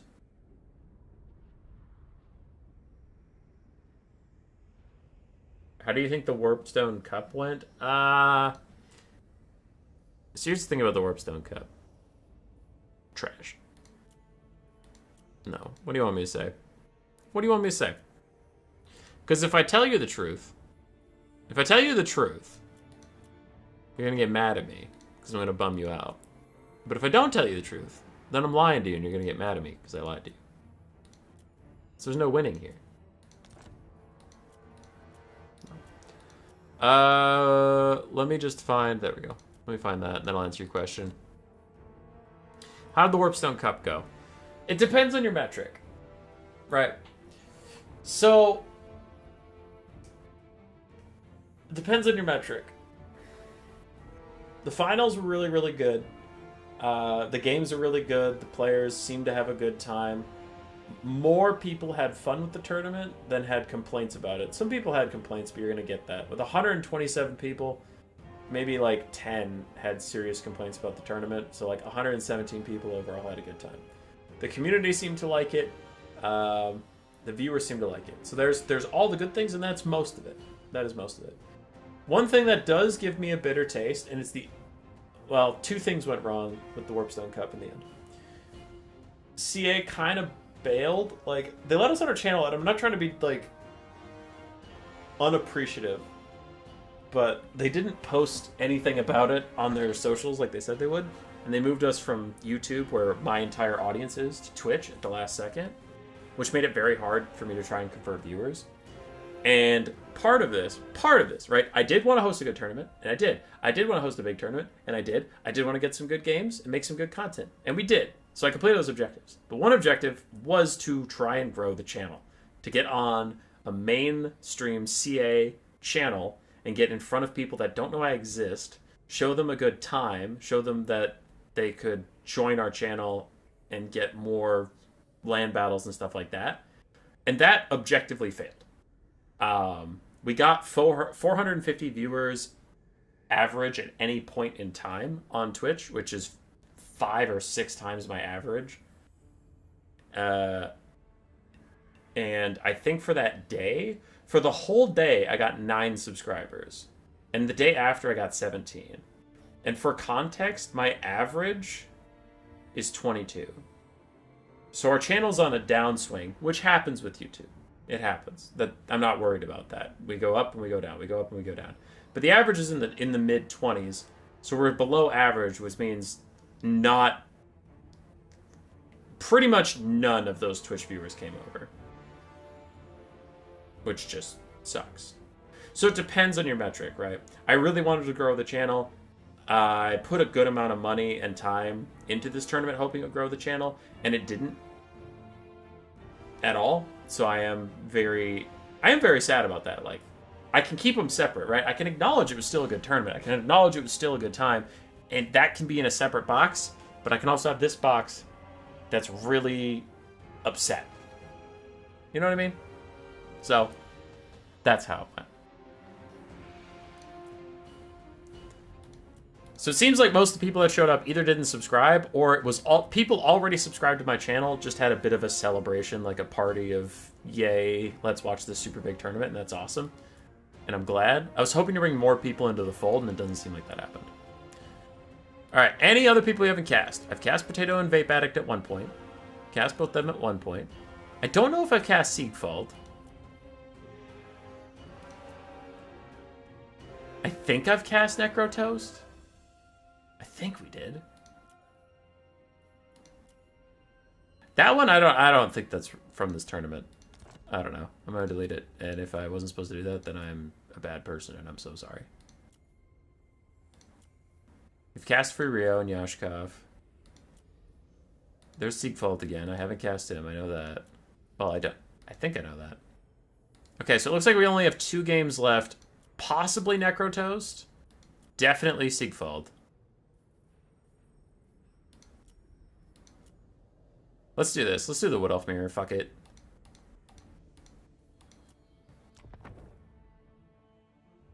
Hayseed versus Siegfried. Wood Elf Mirror.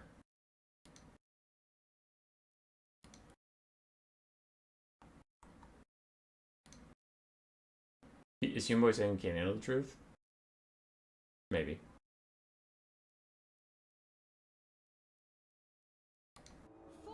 Oh, that's a Mass Vanguard. Let me catch up with chat, then we'll deal with the Mass Vanguard. It's a shame you enjoyed it. Yeah, people really seem to enjoy it, and the games are great. For sure. It was super awesome. Right, there's just that, like, one negative. But that doesn't mean the whole event was negative. And that doesn't even mean that on the balance it was negative. I think on the balance it was awesome. But there was a thing that I'm disappointed about. We still love you. Nice.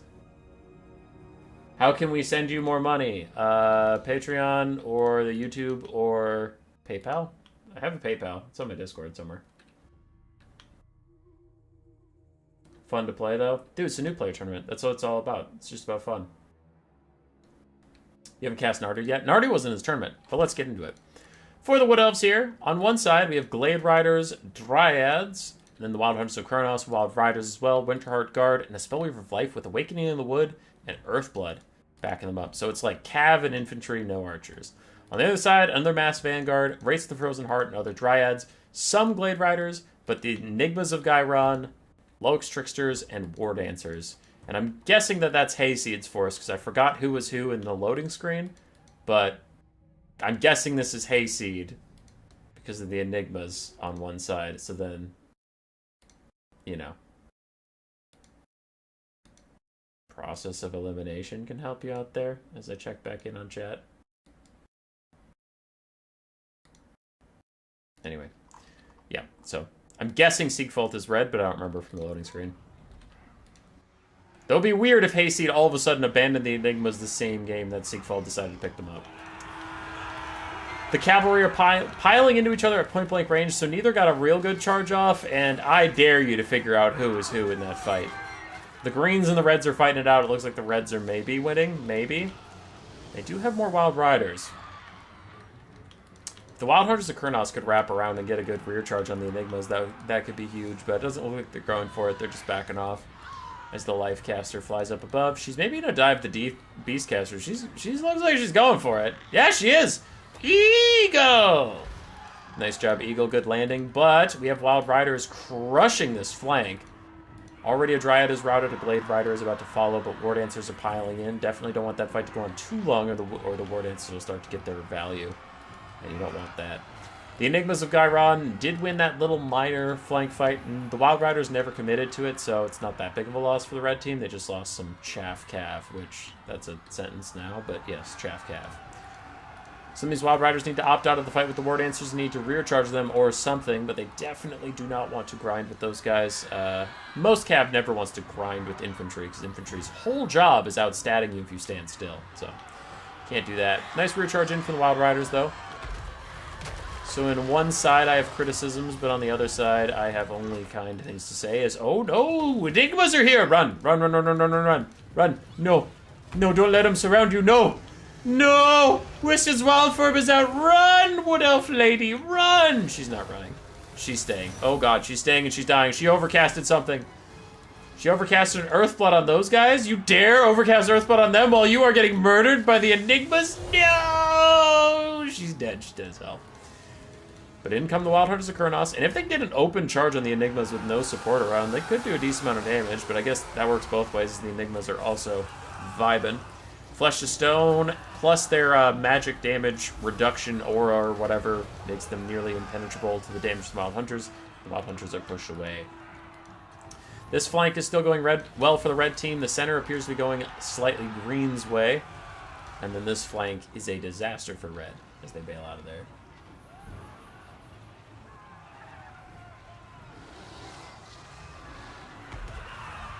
I'm going to PayPal him $1 every day. That's actually a lot of dollars. Be careful with that, sir. I'm sad you didn't have a better co-commentator. Battles, he's a good guy. He's a good guy.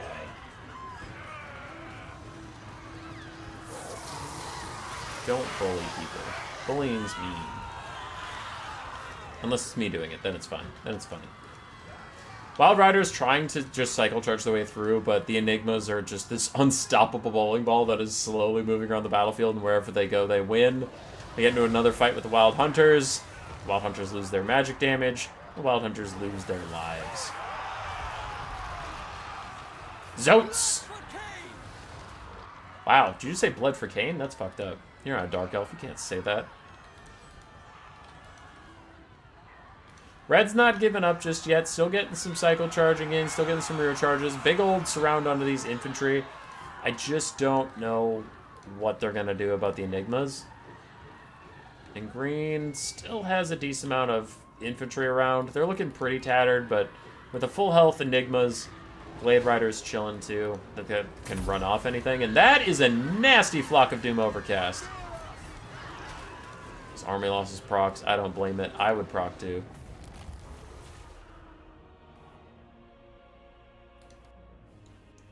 I don't mean to ghost anybody. There's just too many of you people typing to me.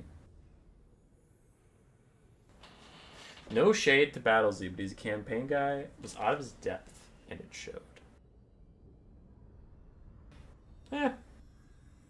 Gives us something to talk about at least. I know he's trying to make it into multiplayer, and I'm always happy to hang out with people that want to get into multiplayer, though. Like, you gotta start somewhere. He's got a good casting voice. CA liked him as a pick for my co-caster, and he was enthusiastic about it, so I don't know. I have no complaints. I enjoyed hanging out with him for, like, what was it, 5.5 hours? There are some co-casters, I'm not going to name names, but Turin, there's some co-casters like Turin that after 5.5 hours, I just don't know if I could any longer, man. I don't know if I could. Every single time we've co-cast together, it just went terribly. Absolutely terribly.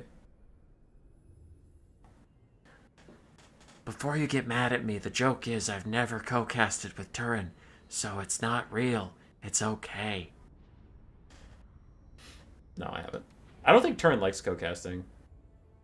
Because before I even got into YouTube, there were some instances where, like, I was in RTK, and RTK was setting up some stuff with Turin, and they wanted to get a co-caster on board, and Turin was like, I'd really prefer not. So, I think that happened a couple times, so it's like maybe if he's not in the mood for it or whatever, but it happened enough times that I'm like, I think Turin just likes going solo.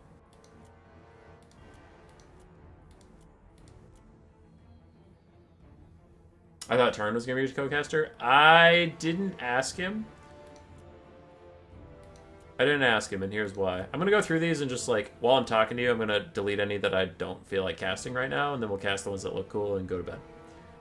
We've cast an awful lot of Hayseed. And I have a different Jet Pardue game that I'm supposed to cast, so I'm going to skip this one. I'm very sorry. I didn't ask Turin because, from a business perspective, of business, I didn't want to get upstaged, because if people showed up... So I didn't even ask him, so he might have said no, right? But when I organized the whole event, and I put up the whole prize pool and all this stuff, I didn't want to show up to a cast and then, like, have Turin be there, and Turin be so big and huge and gigantic and super professional at casting. His mic quality is going to be amazing. He's got a great personality. He's just going to steal the show. And I really didn't want that, because then that would defeat one of my purposes of, like, trying to promote my channel if everybody's just going to be focusing on the other guy. So there's that, if you look at it from a business perspective. And also, I did try to work with people that helped me with the tournament. Like, I worked with Tequila Sunset, Guillama, Tactical Lich, and then Battlesy. And it, like, felt weird to do all this work for 6 months getting CA to set up the stream, and then 2 months of working this tournament, just to go to Turin at the last second and be like, hey, you want to swoop in and get a bunch of views? And again, just from business perspectives, I'm not trying to say the guy's a dick. I'm just explaining my reasons for not trying to seek him out. And there is a legitimate argument where, one, it'd be fun, and two, he could be big enough that the audience could be bigger, then maybe more eyes would be on the stream.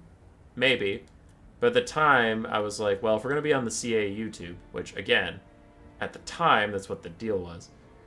If we're going to be on the CA YouTube, I figured viewership wasn't going to be a problem. Then we got thrown over to Twitch. Now, if I had known it was on Twitch, I would have reconsidered, because then the audience turn brings is a lot higher value, right?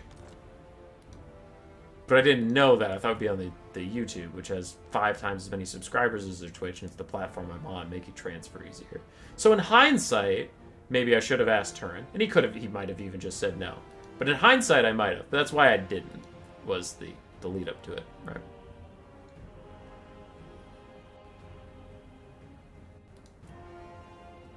But, you know, it's a very real possibility it was a mistake and I should have asked him, for sure. I'm just explaining my reasoning. Also, I don't think he likes co-casting.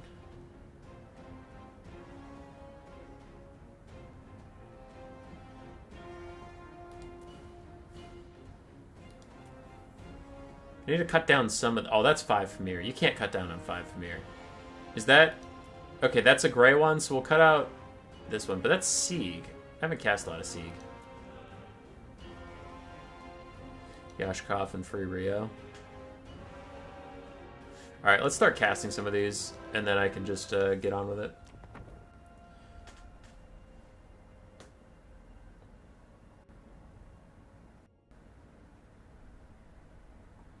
Grudge removed! What happened? Oh, okay, I see. I had to scroll up. He's such a good caster, I think co-caster would just kind of slow him down. Dad, that's reasonable. Could be why he didn't want to do it. Our cast was fun. Hell yeah, Tequila.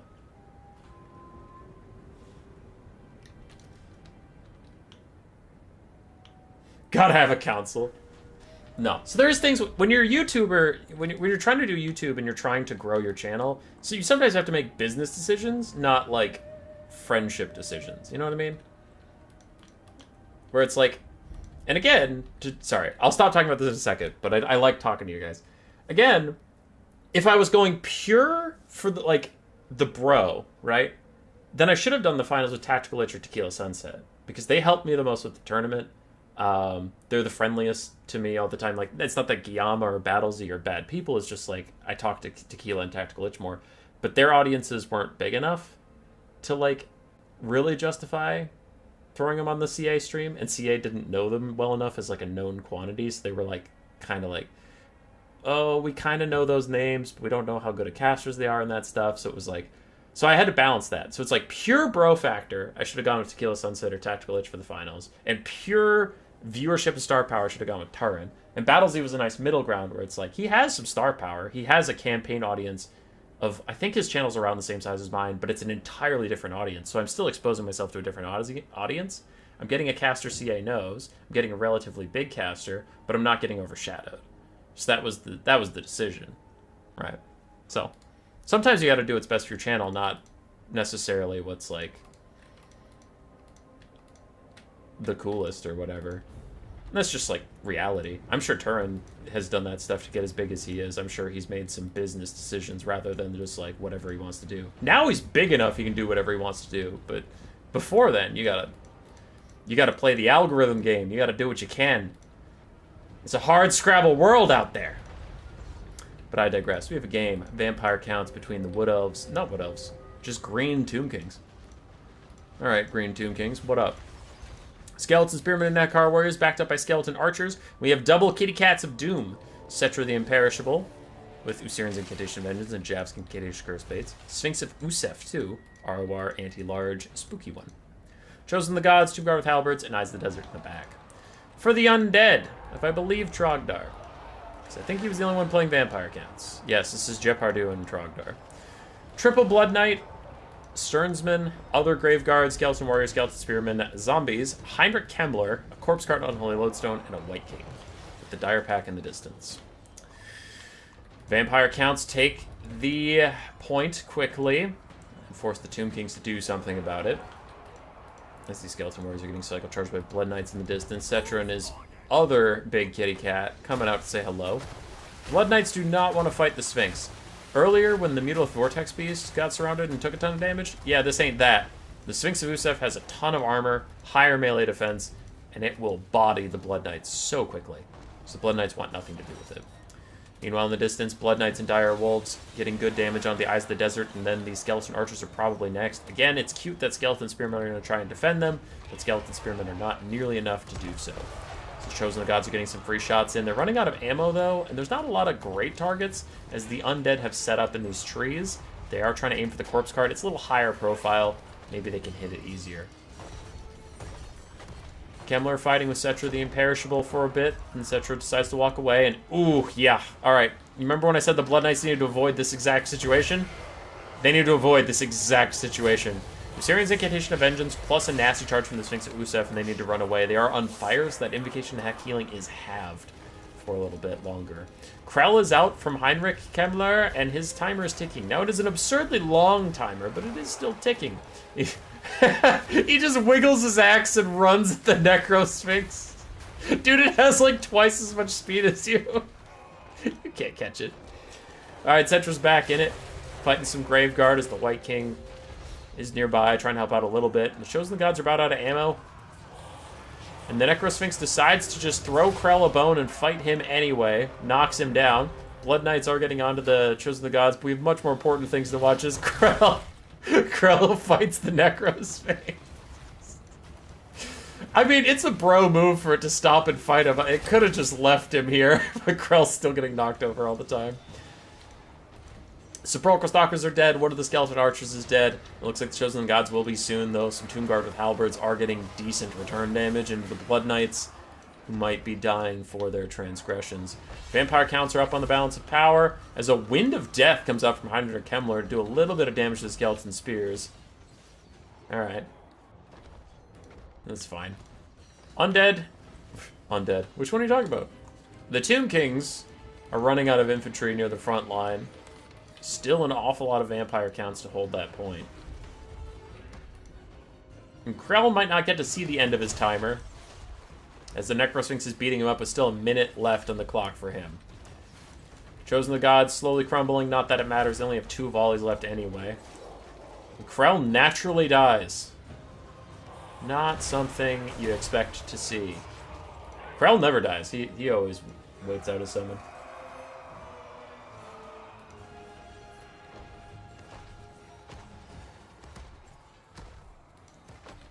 Yeah. Who told who about Tequila Sunset? What's happening, Nardu? What are you talking? And Legend plugged the stream a few times? Yeah. Legend was a boss. Legend was a super boss. Alright, Blood Knight's trying to take a fight with the Sphinx of Usef, but in comes the Ushabti summon, plus there's still some Skeleton Spearmen around. So this is probably the best opportunity for that Sphinx to damage these full health Blood Knights over here for a little bit. It probably needs to take this fight while it still has any support, because it's the writings of the wall. The Tomb Kings are going to run out of support before the Counts do, so Necro Sphinx should take any fight it can while it still has infantry in the area. Because as we talk about a lot, you really don't want to take a fight on enemy infantry, but it will go out and snipe the Corpse Cart. That is a good target. Great stuff. I thought he was leaving entirely, but he's actually just getting a better attack angle on the Corpse Cart, which is very acceptable. One more hit and that thing will die, but for now it has Rally due to Undeath Resurgent from Heinrich Kemmler. And Kemmler even gets in there, but yep, the Sphinx finishes off the Unholy Lodestone. The Corpse Cart takes its perfect vigor with it. Everything around here is animated, so they will start to degrade slowly. Takes its healing with it, and it takes its stat buffs with it. Really good target to snipe out. Even though Corpse Carts are cheap and not individually dangerous, their buffs are often overlooked. Cetra's rejoined the fight, charging through some Graveguard. Ushabti summon will fade soon as the Necrosphinx is stuck fighting Kemmler and a bunch of Blood Knights and stuff. We have more Skeleton Warriors and Spearmen trying to come back. One Archer is still firing with a bit of ammunition. None of the monstrous weapons teams still alive. Spork Stalkers are dead, Chosen Gods are dead, all this stuff's dead. Unsubbing Human Boys to sell out. Ah, fuck, dude. Would you or CA do this tournament again? I would do it again. I would do it again, for sure. CA, I don't know. I never know what's going on with them. I'd hope they do it again, but this time I'd hope they let me be on the YouTube channel, you know, where I've built an entire audience, and not throw me on Twitch where no one knows who the fuck I am.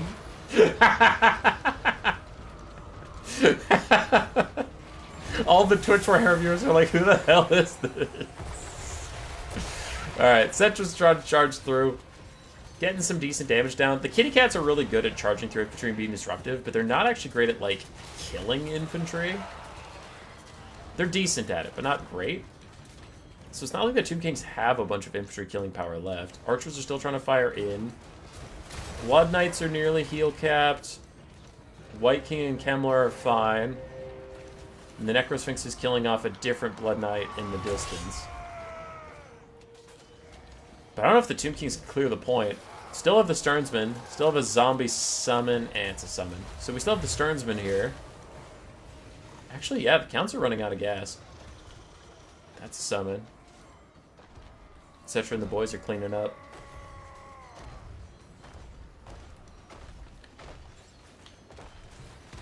Cetra's running away. Gonna refresh his charge, though he's currently charging a summon, so not great. Turns and fights the Sternsman instead. That's good.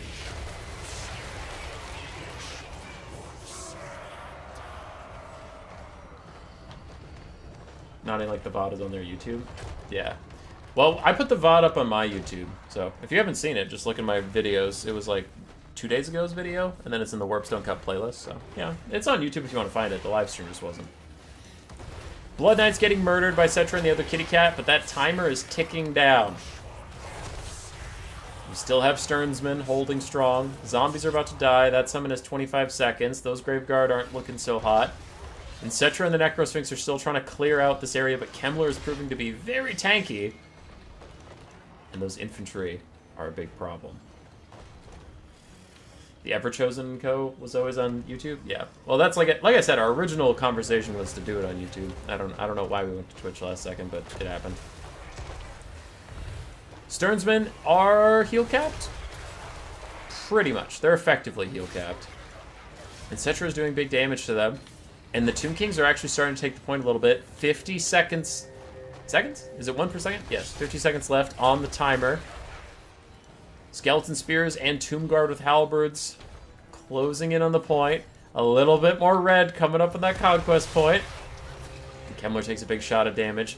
Sternsman still holding for now. Skeleton Archers even pile out of the point. Everybody's just running to the point to try and capture it so that it doesn't tick down. 25 seconds left on it. Kemmler's chased away, but I don't know if Cetra and the Necrosphinx can afford to run away. The point is still ticking up.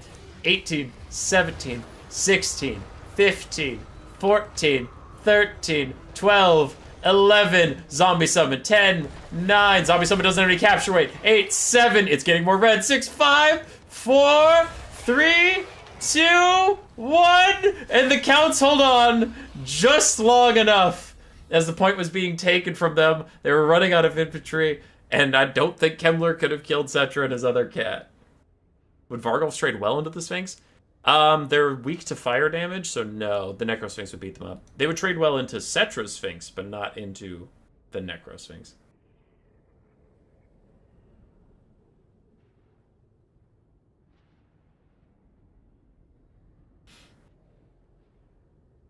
GG indeed. Kemmler and the White King just buying time. Waiting it out.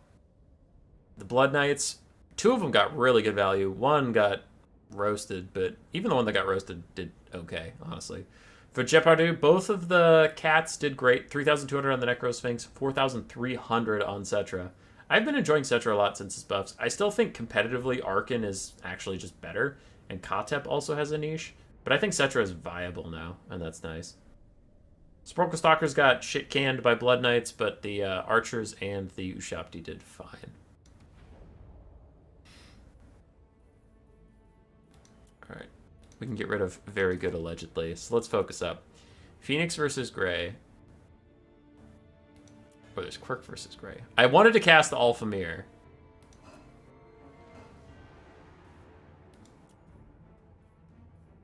So, let's do that. Let's do the Alpha Mirror. Not much on the Count roster to deal with the big fire cat. True. That's why they need Graveguard Halberds.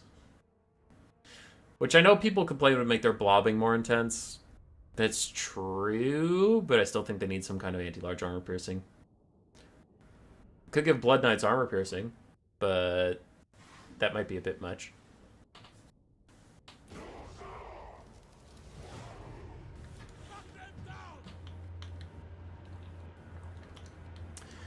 Alright, Norska versus the High Elves.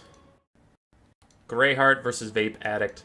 For Norska, we have a front line of basic Marauders, and then all the Fimir Warriors you can fit in a build. We have 3, I think I saw, with Great Weapons, 3 without. Or is it 2 with Great Weapons and 3 without? I thought I saw 6 on the loading screen, but it looks like it's just 5. Just 5 Fimir.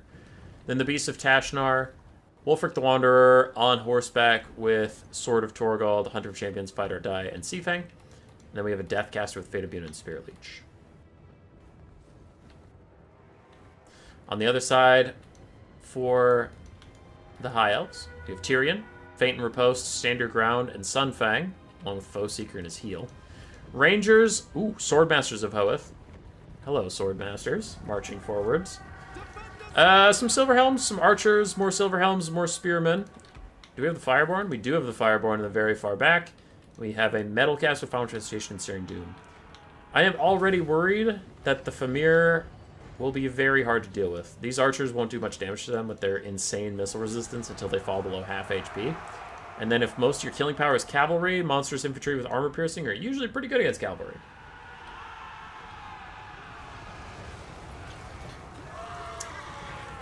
Alright, Norscan Moorhounds get surrounded by Silver Helms as Wicked D drops Knowledge on us. And Wulfric's actually taking the fight with Tyrion. Who wins this? Definitely Wulfric is, he has Fimir Warriors surrounding Tyrion. He doesn't even pop Fight or Die for the extra melee attack. He might not need it as the Sunfang goes through his Marauders, does a lot of damage. The Fimir actually bail out from fighting Tyrion, leaving him just with Wulfric, but Tyrion pops all of his buffs. Even with Hunter of Champions, he has 80 melee defense. Wulfric, you're not going to get through that, buddy. You're not going to get through that at all. In the background, the Fireborn lay down the hurt on some Marauders, but then it looks like the Fimir get a free charge after the Marauders took the brunt of it. And now the Fimir trading well. His dog's going to run up the back and poison the Fireborn on their Sundered Armor just to make things a little bit easier. Tyrion is doing just fine fighting Wulfric, considering he has been surrounded by Fimir. See all these Fimir? Been surrounded by Fimir, getting Spirit Leeched, and got Hunter of Champions. He's doing as well as you can hope for him. His Swordmasters of Hoeth cleave through Marauders without much issue. There's going to be a big reprisal. Big old Final Transmutation. Is it overcast? It is. It catches Wulfric, it catches the Fimir, and it catches the Shaman Sorcerer of Death. That is a beautiful Final Transmutation cast. Tyrion's trying to hold his own against Wulfric. Wulfric's down to half HP. Swordmasters of Hoeth are coming in. And now Tyrion should be safe and sound. He should be fine. We love to see it. The Fireborn got a bit of Silverhelm support. We saw that happening, but then there was a huge Final Transmutation that I definitely had to go see. The Fimir held their own, though. They fought the Fireborn for quite a while on top of their own infantry support and didn't take too much damage. The other Fimir are still fighting through Silverhelms. In the distance, the Beasts of Tashnar plus more Fimir got through those Silverhelms, and now the Beasts are unleashed, jump into Archers, and om-nom their way through those fools. Wulfric and a Spirit Leech still trying to hunt down Tyrion, who has not given up, and he gets his big old Heart of Averlorn proc. Foeseeker keeping him nice and refreshed. I mean, he's tired, but he's not exhausted or anything, so he has a bit more leadership and stats. Routes off the Deathcaster, and Wulfric is not giving up on this duel, realizing that Tyrion's already popped his heel once. He might as well just go all in for it. Some Fimir do need to get new orders. They're getting baited to chase off in the distance after some Silverhelms.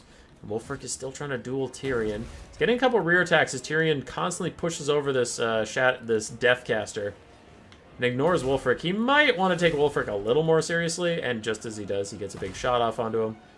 He's like, fine, you filth of the north, I will kill you.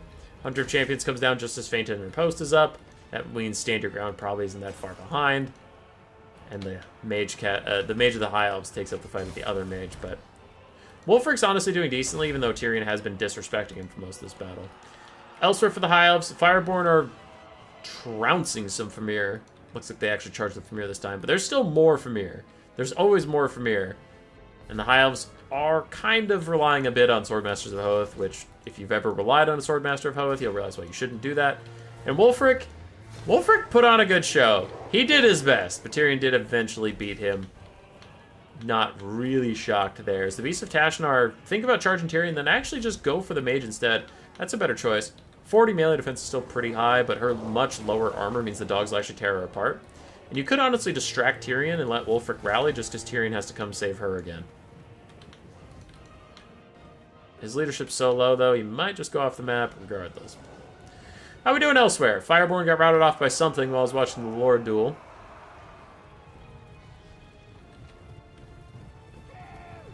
Somebody mansplained what a Thamir is to you. They're an ancient race that used to be powerful before men happened. And then now they're just like swamp creatures that hide. And they pledge themselves to the dark gods because Chaos promised to end the world of men. And the Thamir kind of infer that means that they'll get some kind of reward. Less of, I think, Nurgle and Khorne and Slaanesh and Tzeentch are going to give me things. And more of, men took everything from me, so if men are dead, I'll get my stuff back. Pog.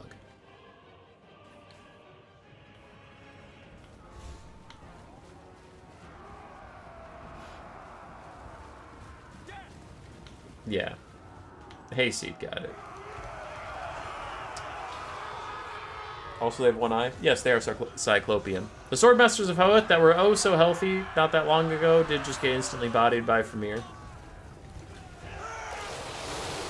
Look at him go. Go Fimir, go. But Tyrion's gonna come back. We have a full health Silverhelm, a heal-capped, almost dead, well, just under half HP. Fair. Tyrion. Mage of Metal, which her usefulness is entirely tied to how much Winds of Magic she has left. And that's about it. All these other high elf forces are so low and there's no healing they can rely on.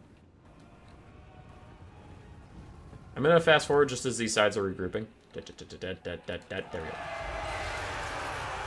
Stand your ground is out as Tyrion leads the charge with his remaining Silverhelms and Fireborn. The healthy Silverhelm is coming downhill, but it looks like a quick Sunfang to try and kill the Marauders a little bit.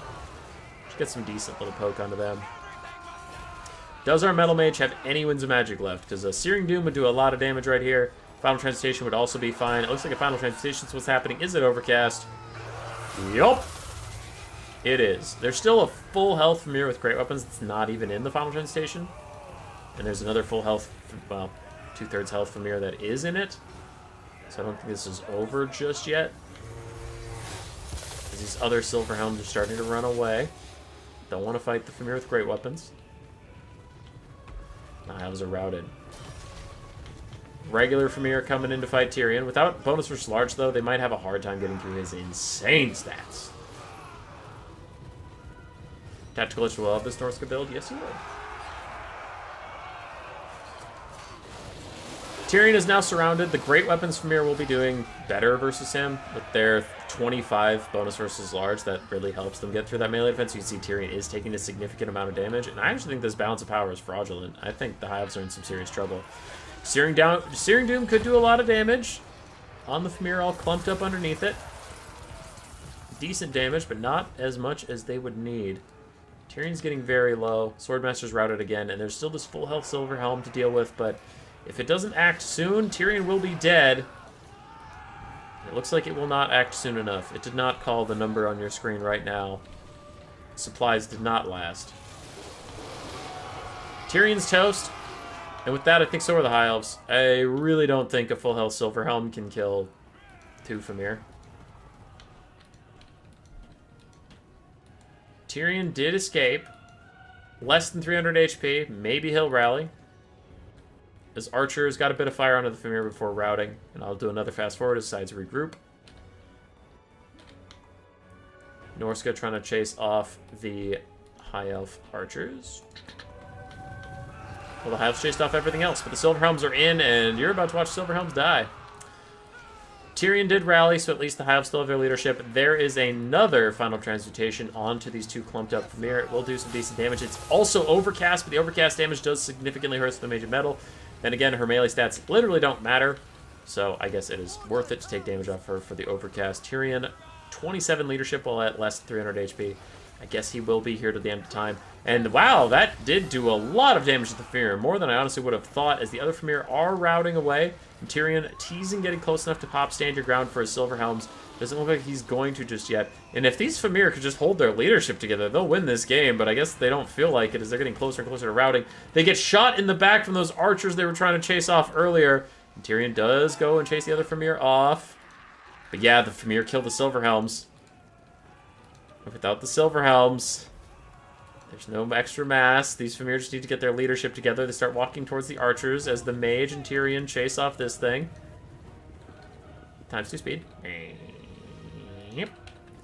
Tyrion's thinking about charging him. These are the great weapon Fimir, though. If they turn and charge him, he will die on impact, but he's going for it anyway. Pops all of his buffs to try and stay alive. Feign Riposte and stand your ground. 108 melee defense, and Army Losses takes out the Fimir.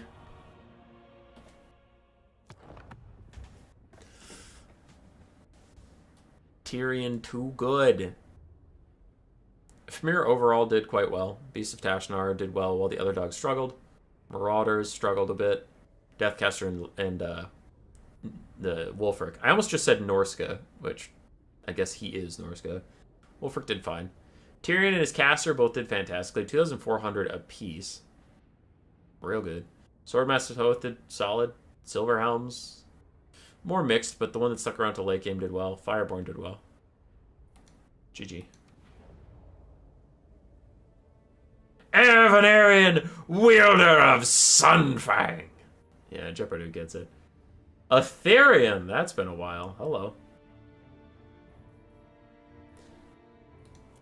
How you doing, man? How you doing? Okay, so who did we just cast? That was Greyheart. Okay. So then I can feel less bad for getting rid of this one. Then that's a Siegfried one. I think I only cast one Siegfried game. Which I know, I'm not actually looking for other ones. There we go. There's another one. I don't feel as terrible now. I feel like a real douchebag. That is triple Chaos Knight and Azazel.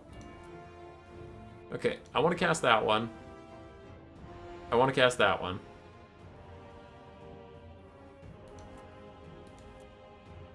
We've watched a lot of Tyrion, but can he beat Basic Lord? Phoenix Guard, Healing, and Dragons, I can skip that one. I can go without. 4 games left on the night, that feels like a lot of games. That feels like a lot of games. But let's do it. But let's do it. Fuck it. 4 games left in the night. Jon Norska versus Jon Ulthuan. Nyharlathotep. Nyharlathotep versus Siegfried. Warriors of Chaos and Wood Elves.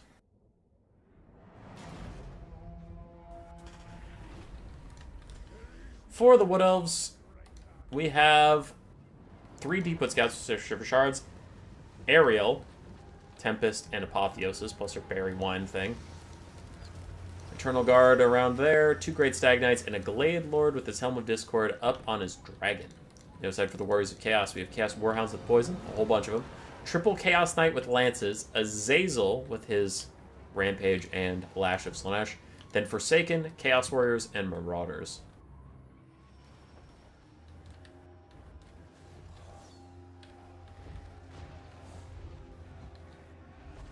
His Steam name even has dots in it.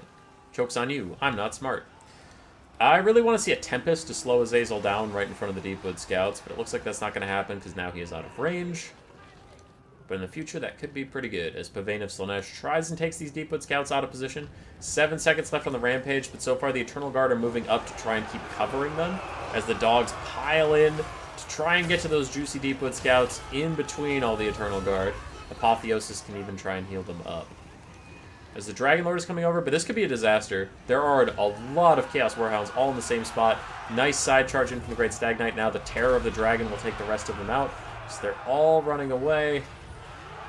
Just call him Gnarly Hotep. I can do that, Scotch. So good job bailing out these Deepwood Scouts and really making the Warriors of Chaos pay for it. As the Lash of Slaanesh knocks the Eternal Guard down, so they can't have their charge defense. And the Forsaken, Marauders, and even some Chaos Knights just going to charge those fools down while they're maybe out of position. Great Stag Knight still running off the dogs. Definitely don't want something this expensive chasing dogs for long, so it needs to come back soon. And there's a Tempest onto Azazel. There's the Deepwood Scout combo that I wanted. Does a lot of damage to him, and even the Glade Lord going to jump in and do a little bit as well. But now these Deepwood Scouts are toast as the Flaming Knights of Chaos going to ride them down. And both Deepwood Scouts should be offline from this point. There's a third one over here that's decently okay for now. The Great Stag Knights are trying to countercharge back into the Chaos Knights. They have returned from their soiree with the dogs, but looks like they get distracted by Marauders. But then they get undistracted and go back for the Chaos Knights. Antlers couched, boys. Antlers couched. Unfortunately, their own Deepwood Scouts cut the charge a little bit, so they don't get that much damage out. But it is what it is. It is what it is. Breath Attack is out. Really nice Breath Attack onto the Chaos Knights that were fighting the Great Stag Knights and the ones coming in. So all of them took Noxious Gas, lowering their melee attack stats. And then the Dragon lands in again, providing that nice terror that we talked about before. Try and get the Chaos Knights out of here. They are so close to terror routing, but just not. They're going to try and opt out of this, but they really can't. The Great Stag Knights are just going to chase them all the way, so you're just going to take attack in the back. Not saying you shouldn't back out of this fight, because you were definitely losing it, but it's not... There's no good options. It was a lose-lose scenario. This is pretty good. Getting more Chaos Knights to charge into the sides to save your other ones. Now you can rear charge them over here. But Helm of Discord just makes them so fragile with the Great Stag Knights armor piercing. They are getting slaughtered. The Bane of Slash is out onto these Great Stag Knights though, and there comes the rear charge in from the other Chaos Knights. That Helm of Discord on the Wood Elves, you don't expect it because this is not a very common lord. So that's really messing with these Chaos Knights right now. Their stats are just so low when they're dealing with the Helm of Discord. Ariel stuck fighting Azazel, but she has magic damage, she has decent stats, and she is not scared of him whatsoever. She's actually bodying that fool. Alright, I see you. Chaos Knight's starting to rout away from the Great Stag Knights. Azazel's running for it, but one more Tempest and he is dead. Azazel has no form of healing whatsoever, and Alariel does have a I poke you and you die castable spell. Great Stag Knights are trying to finish him off, so Ariel doesn't even have to deal with it. With Marauders and Forsaken nearby, I think Azazel should survive until a Tempest hits him. Deepwood Scouts rallying in the distance to get a little bit more damage out. The Warriors of Chaos have all the infantry in the world. I just don't know how much that matters. Azazel is going to die, just the Great Stag Knights. Did not need a Tempest. And without him, this gets infinitely more complicated for the Warriors of Chaos. More susceptible to terror routes. No mobility advantage for them, getting shot by archers slowly. Not a lot of archers, but archers. There's just a lot of leadership debuffs that could come their way with no Lord. Chaos Knights trying to take out the ranged support, but they have a dragon landing on them and a side charge from Great Stag Knights. And I literally just said that whole thing about their leadership being bad now that Azazel's dead. So there goes a terror route. Alright, now you have one Chaos Knight versus a dragon, two Great Stag Knights, and Deepwood Scouts. And did I mention that you can terror route? Terror route. There goes your mobility. The Wood Elves are now going to chase those down, kite you out a bit. They have some archers do a little bit of damage, but your blob of infantry will probably get cycle charged to death from now healing Great Stag Knights. Way, you really did, buddy. Sick'em care. I mean, oh, Ariel.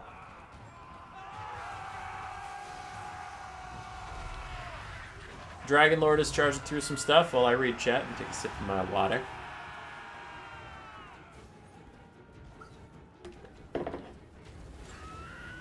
Final breath attack of the day. There it is. It's two different Forsaken for a little bit of damage.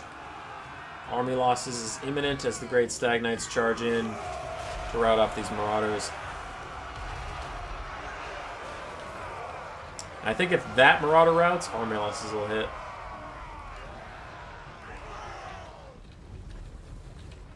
I'm watching that Marauder. He's so close to routing. Will my prediction be right? I was on a tear for a while predicting army losses, and then recently I've been off. I haven't been right about army losses for a while. Big Dragon Ladies Big Dragon Man's landing in. That is a terror route that's not a real route. Turns into a real route. And then there's army losses! He's back, baby! He's back!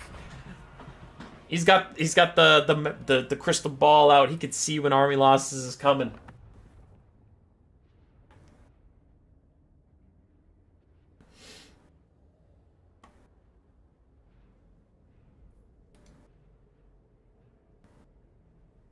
For Nyar, Lathotep. See how I crushed it that time on the name? Frontline didn't get too much done, unfortunately. His Chaos Knights honestly did okay. His dogs didn't do great. But Siegfault just had better mobility engagements. His Eternal Guard got clowned on by the Warriors of Chaos frontline, but he wasn't counting on them to win. His Deepwood Scouts did okay. His Great Stag Knights did well. Mostly Larry and the Dragon Lord did amazing. And it's not even Larry. It's Ariel, not Alariel.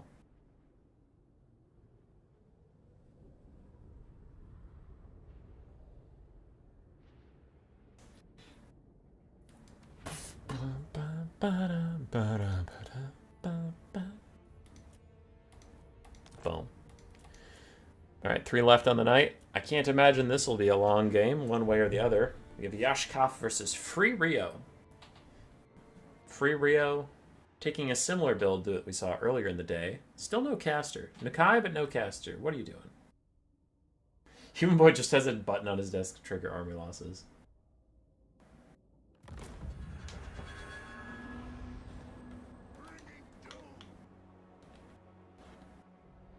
And I don't know Shakespeare that well because I only like good literature.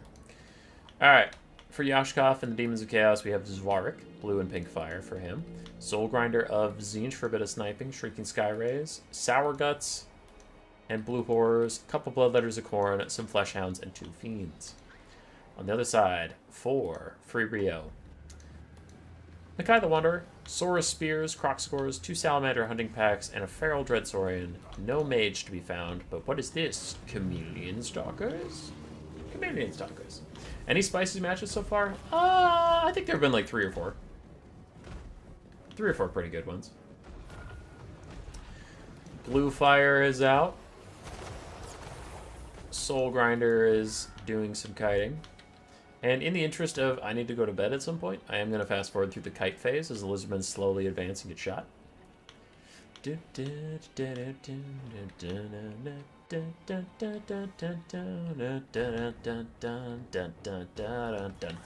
Chameleon Stalkers got out way ahead of their skis, and they advance before the rest of their army is here, running into Bloodletters full on.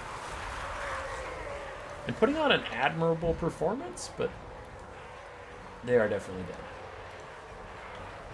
They're dead as hell.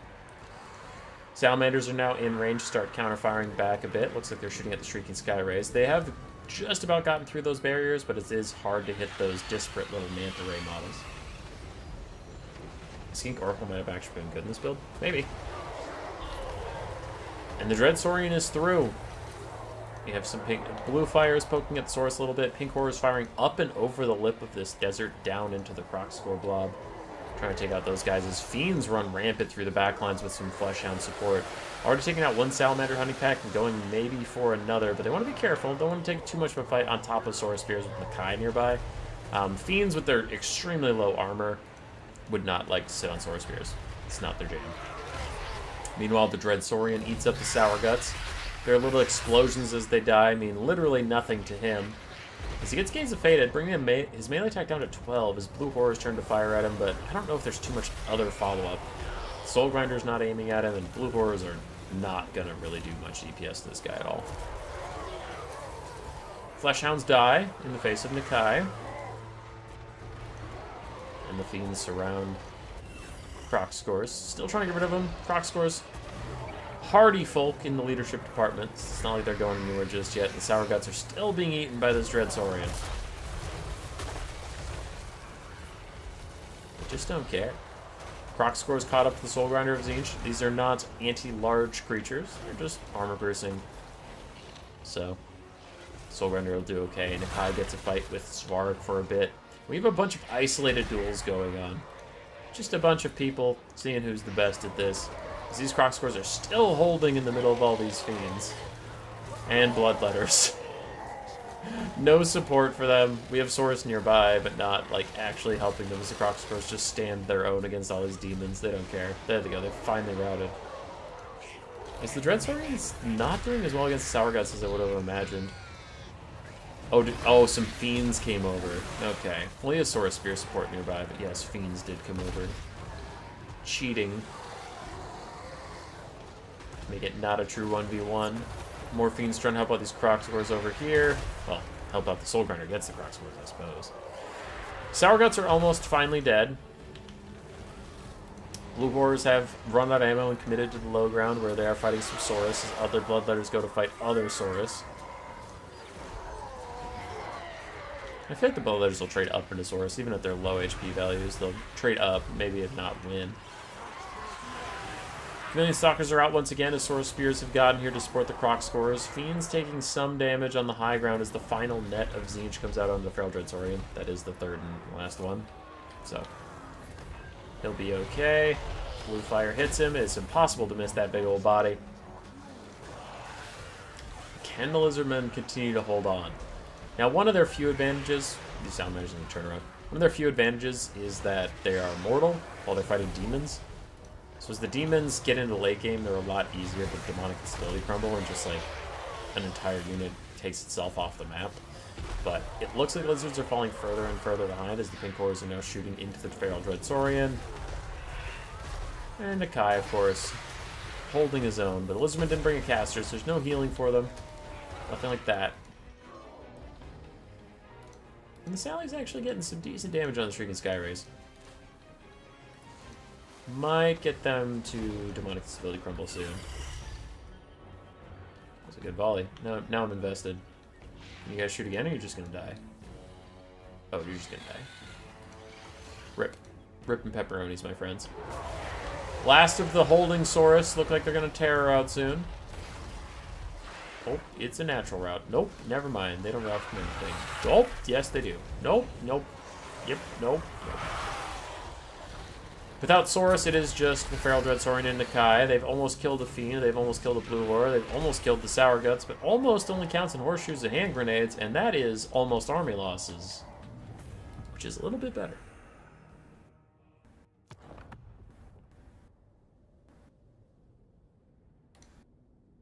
Nice job, Yashkaf. Good win, good win. Bloodletters did fantastically. Sour Guts did okay. Shrieking Skyrays did fine. Fiends did fine. Soul Grinder did fine. For free Rio, you had some Chad builds tonight, my friend. Definitely want to take a caster if you want to win, but if you're just vibing and having a good time, then I am not here to stop you. You do whatever it takes. Those Croxcores got literally the exact same damage dealt as gold value.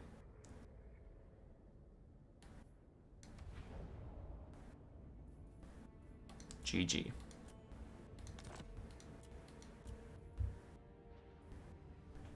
Alright, we have 2 more games on the night. Khorne versus Tomb Kings, and then Bretonnia versus Hives. www.will versus Jeopardy. Khorne with Minotaurs, Double Cultist, and Valkia versus a Hierotype and a Necrosphinx. Snuff out the flame of their existence! Sigh through them as if they were mere blades. Let's go. 2 Flesh Hounds, according including the Hounds of the Blood Hunt, a Bloodthirster, Valkia, 2 Cultists, both of them have their summon, 3 Marauders of Khorne, 3 Minotaurs. Pretty straightforward stuff.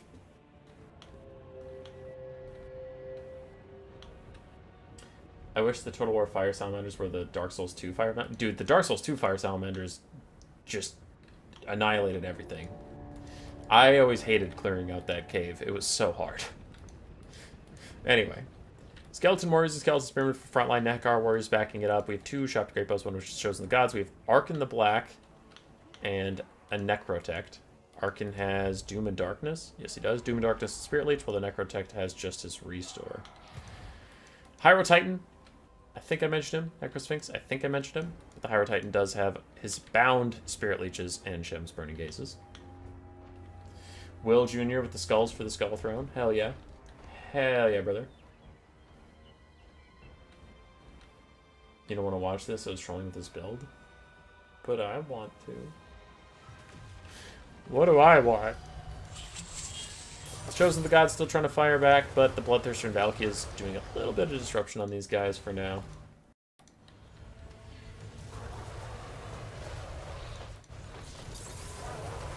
And the Dog's just doing a little bit of being annoying, but the Bloodthirster's getting a fight with the Necrosphinx, and both of these guys are built for large 1v1 duels.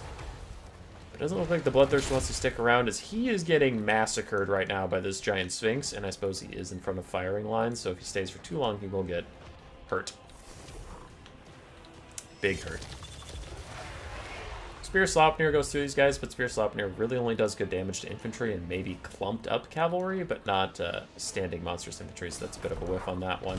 Valky is not having a good time fighting the Necrosphinx and Archon, and she also needs to leave. So Khorne's taken some rough trades in the early game. Valky's going to get into the sky, but she's under half HP. And the Dogs just sneaking their way through the Skeleton Warriors. Gonna walk up this hill here. As most of Khorne's army still hasn't even got here. They're still waddling their way over. Ooh, Bloodthirster lands, misses his first strike on the Necrotech. Now, Necrosphinx is charging uphill. And then he stops and does a little play bow for some reason. Don't know why he felt like stopping, but now he's in. Big old charge attack, and in comes the Hydra Titan. Spooky scary. Meanwhile, the Khorne army got here at last. Skeletons are about to start dying, and then Khorne can build up their kills to get army abilities and do cool army ability things, right?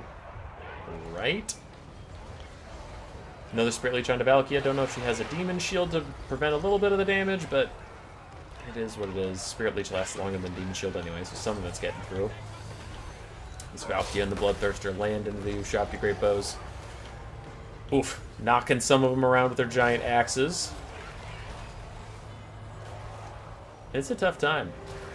We'll have to see what the Minos can do, as the Bloodthirster is slamming these Ushabti, but Valky is taking so much damage from all the Spirit Leeches on top of her. And down come the giant monsters again. Though, if you watched any of the Warpstone Cup games, either the finals or the top 8, you'll know that big kitty cats do not like dealing with Minotaurs. Especially not the Minotaurs of Khorne.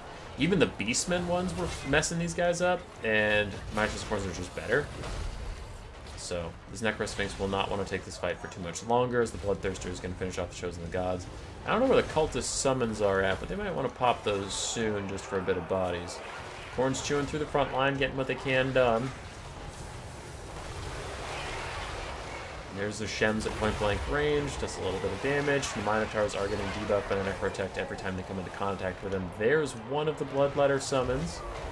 I hope it was from the guy that's currently routing. It was. Good. So Bloodletter's going to kill some of these guys off, and the Bloodthirster is back in as all of the Minotaurs pile up on this area. Necrosphinx is already down to half HP. It even gets a bit of physical resistance to try and save it, but still not having a good time. Doom of Darkness Overcast trying to get some of these Minotaurs to rout away from the big scary monsters and leave them alone. This one at full HP is about to rout. Somehow another one's holding on longer even though it has less HP. I don't know, leadership's a hell of a drug. But a Horn of Khorne gives extra melee attack to keep these guys in it for now. And another Bloodletter summon is out to cleave through the undead on this hillside. Cultist is routing, one Mino is routing, the other one's holding on for now. The Bloodthirster is holding on for now. And the Bloodletter's getting tons of kills for Khorne. Do we have a Sword of Khorne at some point? Probably. Valky is getting real close to dying as she dives in onto Archon. Needs a Demon Shield if she's going to stay in this game, but doesn't look like she has one. She is going to die. Ooh, gets Relentless Rage, so she can't die, and she also can't break. Try and get out of dodge, then. But that means there's probably not enough army ability for a Sword of Khorne, so now I'm sad. What the hell? What the hell, www.will? How dare you do this to me? Anyway, still a bunch of Minotaurs fighting. Fighting the Necrosphinx, who has gotten a couple heals from their Restore friend. Hydra Titan also taking damage from the Bloodthirster. This is like the best matchup for a Bloodthirster ever, is when the enemy also has two big monsters you can go fight. Cultist of Khorne and the Hounds of the Bloodhunt trying to team up on Archon, who's currently surrounded by a couple little spearmen, keeping him safe for now, but it's not by too much. Tomb King's down in the balance of power, but they've kind of been consistently down by about this much since the Khorne frontline got here. So I guess if you can just keep holding on, the demonic units will take themselves out, like this Bloodthirster, who, unless he turns around and charges right now, he is just going to die. Doom and Darkness, even to make sure he dies.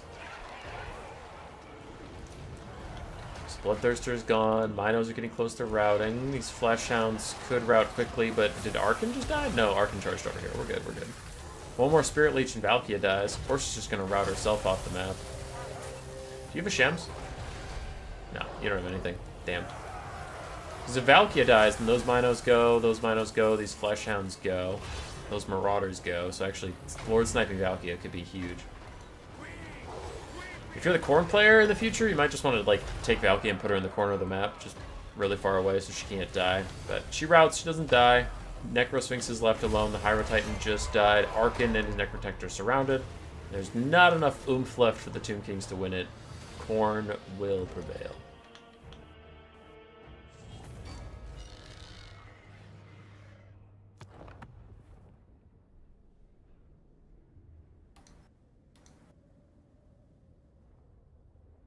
Bloodthirster did great. Cultists did fine. Their summons don't give them value, so it's a little fraudulent, but I saw those summons kill a lot of skillies. All three Minotaurs did fantastically. Arkan did okay. Skellies mostly just died for the Blood God. So did the Chosen the Gods and whatnot. Big Kitty Cat and Hydro Titan did okay. I mean, the Kitty Cat did great. Hydro Titan did meh, so combined, they're okay. Final game of the night. Then I'm going to bed. Potato versus Vape Addict. We've seen a lot of Vape Addict tonight, but we can't go to bed without knowing if Basic Lord can beat Tyrion.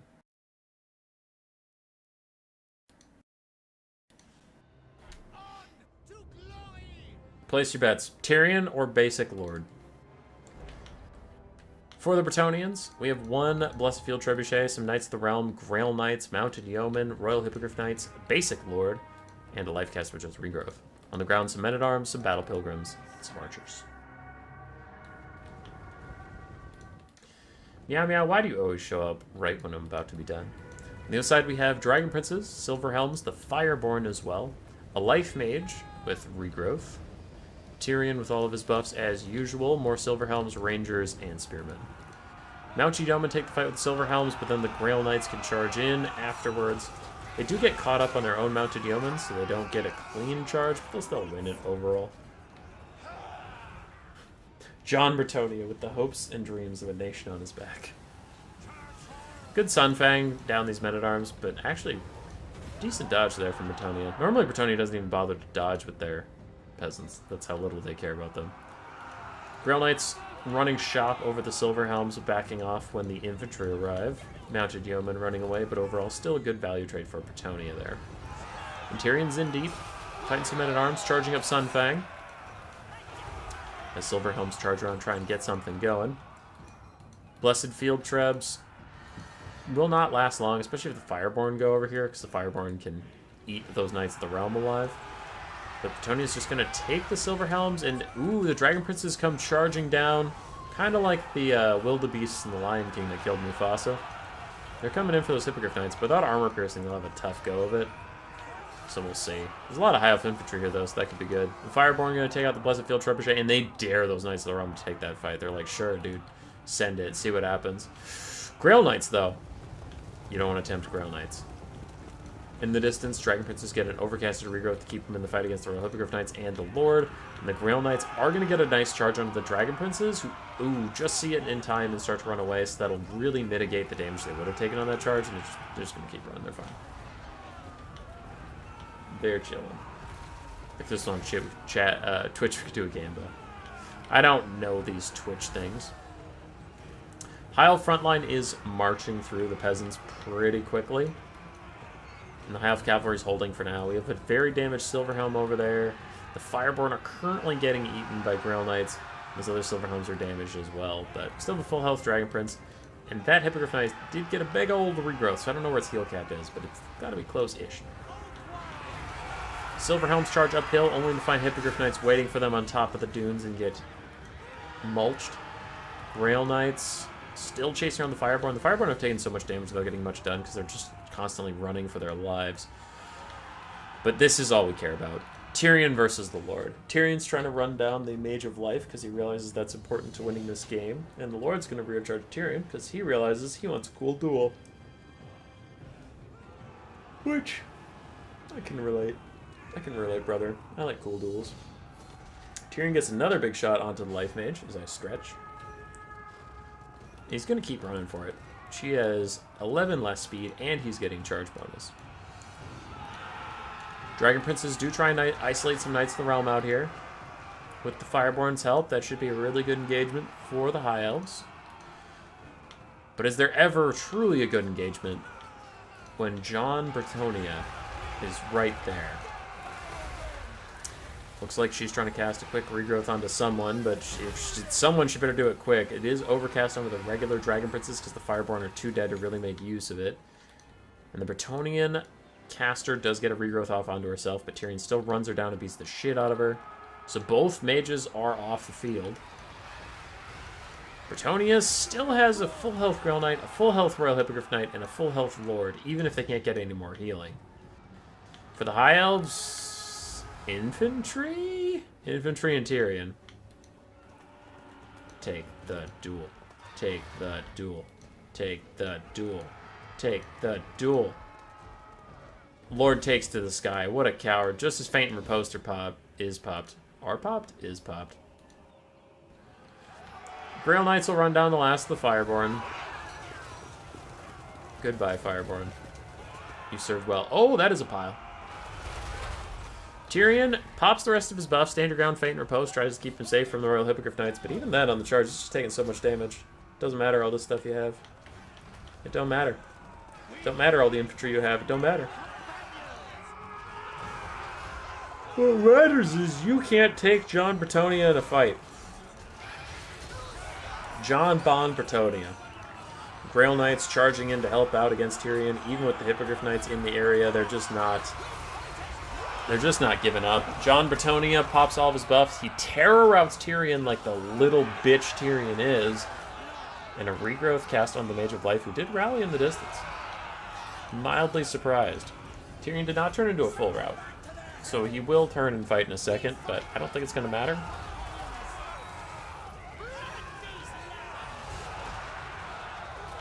Brave Sir Robin ran away. Ain't that the truth? Tyrion gets his heal, which he desperately needed in this moment. Throws a Sun Fang down to get rid of some things, but there's still all these Grail Knights, all these Hippogriff Knights, Jon Bretonnia. You just can't. He can't. Can't do it. Silverhelms will try and charge downhill with their piss-poor weapon strength, no armor piercing. Yeah, you guys are scary. Yeah, you guys are real scary. I'm so fucking scared of you. Oh, and you're all dead. Wow. Shocking. Shocking. No one could have predicted that you would die instantly, Silverhelms. Filth!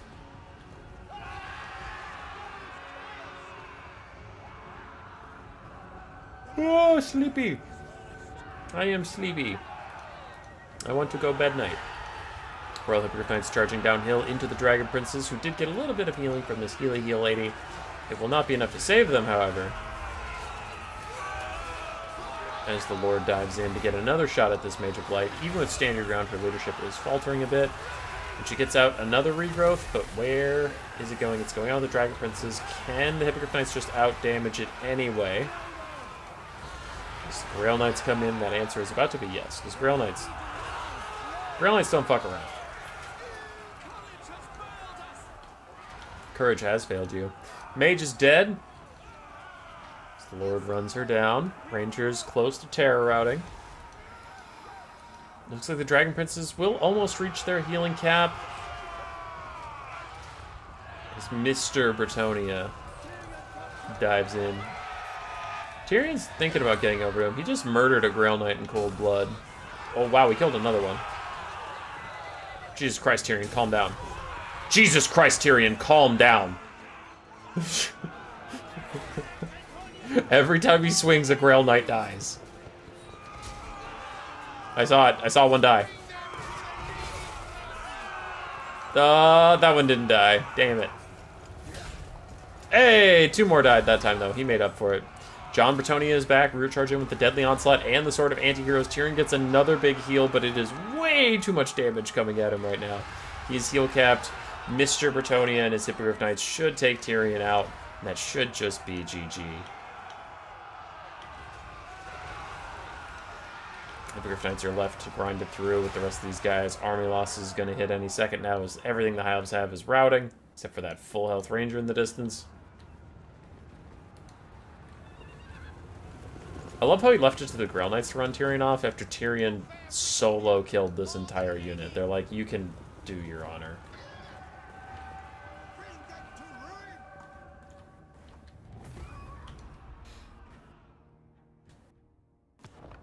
Damn. Tyrion. Potato with basic Bretonnian Lord, 3,000 value on him. Ain't going out without a fight. Knights of the Realm did okay. Grail Knights, Hippogriff Knights, and the Lord. Between them, they got about 10,000 value. So that's where most of the Bretonnian army was. On the other side for Vape Addict, 1,900 on Tyrion. Rangers did okay. Silver Helms, mixed. Regular Dragon Princes did well. The Fireborn got rolled. GG. Adelma, what are you doing up this late? Or this early?